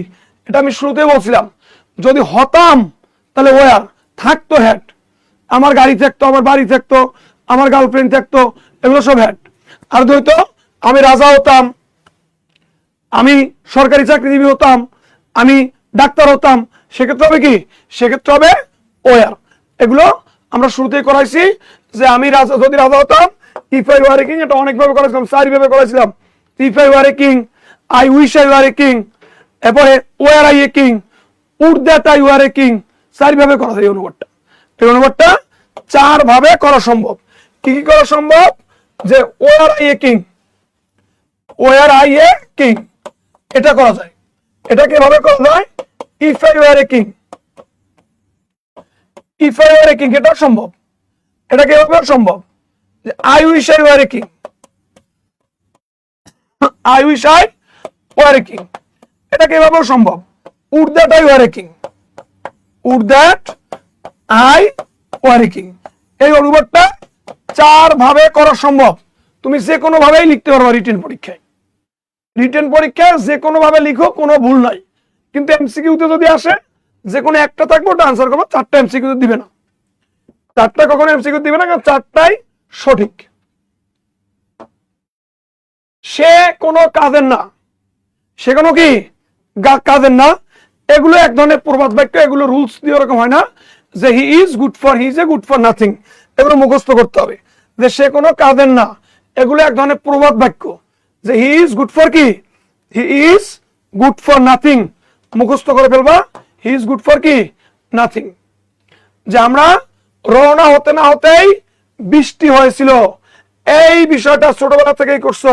হতে না হতেই, যেতে না যেতেই, ঘুমাতে না ঘুমাতেই, ঘুমাতে না ঘুমাতেই একটি দুঃস্বপ্ন দেখলাম, একটা দুঃস্বপ্ন দেখলাম। স্টেশনে যেতে না যেতেই ট্রেন ছেড়ে গেল। ক্লাস 6 থেকে দুনিয়ায় বহুবার শুনেছো যে স্টেশনে যেতে না যেতেই ট্রেন ছেড়ে গেল। এই ধরনের বাক্য নসুনের হাত দিয়ে শুরু করতে হয়। এই ধরনের বাক্য কি সবগুলোই কি এক্সক্লামেটরি হবে স্যার? হ্যাঁ, এগুলো এইখানে ভাইয়া একটা কথা আছে, এক্সক্লামেটরিও তুমি করতে পারো, এটা অ্যাসার্টিভও রাখতে পারো, কোনো ভুল নাই। তুমি যদি শেষে নোট অফ এক্সক্লামেশন দাও বা এক্সক্লামেশন সাইন ইউজ করো, কোনো ভুল নাই। ফুল স্টপ ইউজ করলেও কেউ ভুল ধরতে পারবে না। তবে এক্সক্লামেটরি করাটা একটু মানে স্ট্যান্ডার্ড হয়। যে আমি রাজা হতাম, একটু অবাক টাইপের হয়, এটা এক্সক্লামেটরি করলে সুন্দর হয়। কিন্তু ফুল স্টপ যদি দেওয়া, অ্যাসার্টিভে যদি করো, কোনো ভুল হবে না। দেখো যে এখানে হতে না হতে মানে কি, no sooner had, no sooner কি, নো সুনার হ্যাট। তাহলে কি করবা? যে আমরা রওনা হতে না হতেই কি শুরু হয়েছিল? বৃষ্টি শুরু হয়েছিল। তাহলে যে নো সুনার, নো সুনার, মনে রাখবা, নো সুনার, স্কার্সলি, হার্ডলি, এগুলো দিয়ে যদি বাক্য শুরু হয়, no sooner, scarcely, hardly, never, এগুলো দিয়েই যদি বাক্য শুরু হয়, তখন অক্সিলারি ভার্বটা সাথে চলে আসে। আর এই ধরনের বাক্য পাস্ট পারফেক্ট টেন্স হয়, তাহলে হ্যাড হবে। No sooner had we started, we কি স্টার্টেড, যাত্রা শুরু করা মানে কি, বা রওনা দেওয়া মানে কি স্টার্ট। তাহলে নো সুনার উই হ্যাড কি স্টার্টেড, স্টার্টেড ফর, কোন যাত্রা শুরু করা মানে কি started for. No sooner we had কি স্টার্টেড ফর, এরপর ধ্যান দিতে পারবা, দেন বৃষ্টি শুরু হয়েছিল, বৃষ্টি কি শুরু হয়েছিল, তাহলে দেন ইট স্টার্টস, ইট কি স্টার্টস রেইনিং, ইট স্টার্টস কি, it starts raining. No sooner had we set out দিলে হবে, স্টার্ট ফর দিলে হবে। এই যে একটা ভালো কথা বলছে, রওনা দেওয়া, এটা সেট আউট দিলে হয়। সেট আউট অর্থ রওনা দেওয়া, স্টার্ট ফর অর্থ রওনা দেওয়া। যে I shall start for Barishal, আমি বরিশালের উদ্দেশ্যে রওনা দিব। I shall start for Barishal, এখানে স্টার্ট ফর মানে রওনা দেওয়া, স্টার্ট ফর মানে রওনা দেওয়া। বা সেট আউট অর্থ রওনা দেওয়া, সেট আউট অর্থ কি রওনা দেওয়া। তা তুমি ব্যবহার করতে পারো, no sooner had we set out, set out, আমরা রওনা হতে না হতেই, দেন হবে, sorry, then, then it starts কি রেইনিং, দেন ইট স্টার্টস কি স্টার্টস রেইনিং। ওকে, এরপরে আসো, আর মনে হয় নেই। বাতিটি নিভাও, বাতিটি নিভাও, এই নিভাও ইংলিশ হলো পুট, দেখো আউট, পুট কি? পুট আউট মানে নিবাও, এটা একটা গ্রুপ ভার্ব। পুট আউট নিবানো, পুট অফ খুলে ফেলা, এগুলো মুখস্থ করে রাখবা। এগুলো ডিরেক্ট মুখস্থ বিদ্যা, বোঝার কিছু নেই। যে নিবানো মানে পুট আউট, তাহলে put out the lamp, put out the কি? ল্যাম্প, বাতিটি নিবাও। তাহলে আশা করি তোমরা বুঝতে পারছো এবং পারবা। সো আমাদের মামুনুল স্যার কিছু বলবেন? অনেক রাত হয়েছে, অনেক রাত হয়ে গেছে, স্যারও অনেক দূর যাবেন। ওকে। স্যার হচ্ছে অনেক দূরে যাবেন, এত কষ্ট করে যে এত ত্যাগ স্বীকার করবেন, এটা আসলে অভাবনীয়। স্যারকে আমরা অসংখ্য ধন্যবাদ জানাবো। ইনশাআল্লাহ আবার দেখা হবে পরবর্তী কোনো এক লাইভে। স্যারকে আসলে অসংখ্য ধন্যবাদ এই জন্য, স্যার এখান থেকে অ্যারাউন্ড প্রায় 10 থেকে 15 কিলোমিটার রাস্তা দূরে যাবেন, তারপরেও এত রাত ধরে ক্লাস নিচ্ছেন। এই যে জব মেডিসিনের ডেডিকেশনের লেভেল এটাই। স্যাররা যেমন ডেডিকেশন, জব মেডিসিনের তেমন ডেডিকেশন। যাই হোক আমার কলেজের ভাই, কলেজের বোন, যারা আমরা পুরো ক্লাসটা করলাম, অসাধারণ একটা ক্লাস নিয়েছেন স্যার। আসলে আমরা যারা লিখিত পরীক্ষা দিতে যাব, লিখিত পরীক্ষা দিতে গেলে কিন্তু আমরা সবচেয়ে বেশি বিপদের সম্মুখীন যে টপিকটার উপর হই, সেটাই কিন্তু আজকে স্যার শেষ করেছেন। সো যারা 10 থেকে 20তম গ্রেডের বিভিন্ন লিখিত পরীক্ষা দিতে যাব, তারা কিন্তু আজকে স্যারের ক্লাস থেকে দেখা যাবে যে হুবহু প্রশ্ন কমন পাবো। সো ঠিক আছে আমার কলেজের ভাই, কলেজের বোন, যারা আমরা লাইভে আছি তাদেরকে আমি এতটুকুই বলবো যে আমাদের ডেডিকেটেড 10 থেকে 20তম গ্রেডের কোর্স রয়েছে। এই 10 থেকে 20তম গ্রেডের ডেডিকেটেড 10 থেকে 20তম গ্রেডের ডেডিকেটেড লিখিত ব্যাচ রয়েছে, গ্রেডের লিখিত ব্যাচ রয়েছে। আপনারা চাইলে এই লিখিত ব্যাচে আপনারা ক্লাস করতে পারবেন। এখানে কিন্তু আমি ম্যাথ ক্লাস নিব, নাসির স্যার বাংলা ক্লাস নেবেন, তারপরে স্যার হচ্ছে ইংলিশ ক্লাস নেবেন, Suman Haider sir English class নেবেন। সেখানে যারা ক্লাস নেবেন প্রত্যেকেই মানে কি বলবো, আনলিমিটেড এক্সপিরিয়েন্স সম্পন্ন যারা শিক্ষক লেভেল বা শিক্ষক, তারা প্রত্যেকে আমরা এখানে ক্লাস নিব। তো যারা আমরা এই কোর্সে যুক্ত হতে চাচ্ছি, তারা শুধুমাত্র আমরা 019015195001 02030405 এই নাম্বারগুলোতে যোগাযোগ করব। অথবা কারো যদি প্রাইমারি ড্রিম থাকে, প্রাইমারির ফাউন্ডেশন ব্যাচ আছে আমাদের। এই প্রাইমারির কোর্সে আমরা কিন্তু 160 প্লাস ক্লাস নিব, এক্সাম নিব 243 প্লাস। কারো যদি মনে হয় যে আপনারা প্রাইমারির কোর্সে আসবেন, আসতে পারেন। আবার আমাদের নিবন্ধনের ফাউন্ডেশন ব্যাচ আছে। কারো যদি মনে হয় যে না আমি নিবন্ধন ব্যাচে জব মেডিসিনের সাথে যুক্ত হব, দেখেন জব মেডিসিন কিন্তু সবসময় একটা গ্যারান্টি দেয়, সেটা হচ্ছে মানি রিফান্ড গ্যারান্টি। পুরো পৃথিবী না, পুরো বাংলাদেশের কোনো প্রতিষ্ঠান না দিলেও এটা জব মেডিসিন দেয়। কারণ জব মেডিসিন সবসময় টিচার প্যানেল বলেন, এক্সাম বলেন বা আদার্স এক্সেট্রা বলেন, সবকিছুতে সেরাটা দেওয়ার চেষ্টা করে। এই জন্য এই চ্যালেঞ্জটা আমরা নেই। তো আপনার ড্রিম যদি নিবন্ধন হয় নিবন্ধন, প্রাইমারি হলে প্রাইমারি, 10 থেকে 20 গ্রেড হলে 10 থেকে 20 গ্রেডের যে কোনো কোর্সে আপনি ভর্তি হতে পারবেন। এবং ভর্তি হওয়ার পর যদি কোনো কোর্সের কোনো ক্লাস মডিউল, এক্সাম প্যানেলে খারাপ লাগে, আপনার টাকা রিফান্ড নেওয়ার সুযোগ আছে। সো মানি রিফান্ড গ্যারান্টি এটা পুরো বাংলাদেশে একমাত্র জব মেডিসিন দেয়। সো আমার কলেজের ভাই, কলেজের বোন, যারা আমরা ভর্তি হতে চাচ্ছি, এখন আর কল না দেই, আমরা অফিস ক্লোজ করব। সো এখন নাম্বারটা আমরা জাস্ট স্ক্রিনশট দিয়ে রাখি এবং আগামীকালকে সকাল 9টার পরে আমরা কল করলেই আমরা কি করতে পারবো, ভর্তি হয়ে যেতে পারবো। এছাড়াও এই নাম্বারে আমরা কি করতে পারবো, হোয়াটসঅ্যাপে মেসেজ করে জাস্ট আজকে নাম্বারটা শেয়ার করে রাখবো। যারা এখন এই সুমন হায়দার স্যারের ক্লাস করলেন, তারা সর্বোচ্চ স্যারে ভর্তি হওয়ার সুযোগ পাবেন। যান সর্বোচ্চ স্যারকে আমরা সম্মান জানিয়ে সর্বোচ্চ অফার দেবো ইনশাআল্লাহ। সো আপনারা এই নাম্বারে জাস্ট হোয়াটসঅ্যাপে আপনার নাম্বারটা শেয়ার করে রাখেন, অথবা জব মেডিসিনের মেসেজ অপশনে আপনার নাম্বারটা শেয়ার করে রাখেন। আগামীকালকে সকালে আমাদের প্রতিনিধিরাই আপনাদেরকে কল করে ভর্তির ইনফরমেশন জানিয়ে দিবেন ইনশাআল্লাহ। সো ঠিক আছে, সবাই ভালো থাকবো, সুস্থ থাকবো, সবার সুস্থতা কামনা করে শেষ করতেছি।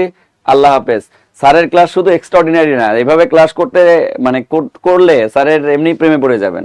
একজন টিচার কতটা এক্সপিরিয়েন্স এবং একজন টিচার কতটা ডেডিকেটেড এবং কি পরিমাণ ইফোর্ট দিতে পারে, সেটা সুমন হায়দার স্যারকে দেখলে বোঝা যায়। তো আমরা ইনশাআল্লাহ অনেক ঘন ঘন স্যারের ক্লাস পেতে যাচ্ছি। স্যার যখনই ফ্রি পাবেন তখনই আমাদের এখানে এসে ক্লাস নেবেন। স্যারের অফলাইনের শিডিউল আসলে সবচেয়ে বেশি থাকেন, সব সময় দৌড়ের উপর থাকেন। তারপরে যখনই ফ্রি থাকেন আমাদের পেইড বেসে স্যারের ক্লাসের এই মাসে শিডিউল দেওয়া আছে। যারা অনলাইনে ভর্তি আছেন তারা ক্লাস পাবেন, পাশাপাশি ফ্রিতে যখনই স্যার সময় পাবেন ক্লাস নিয়ে দিবেন ইনশাআল্লাহ। তো ঠিক আছে, সবাই ভালো থাকবো ইনশাআল্লাহ। ওকে, আল্লাহ হাফেজ। অনেক রাত হয়ে গেছে।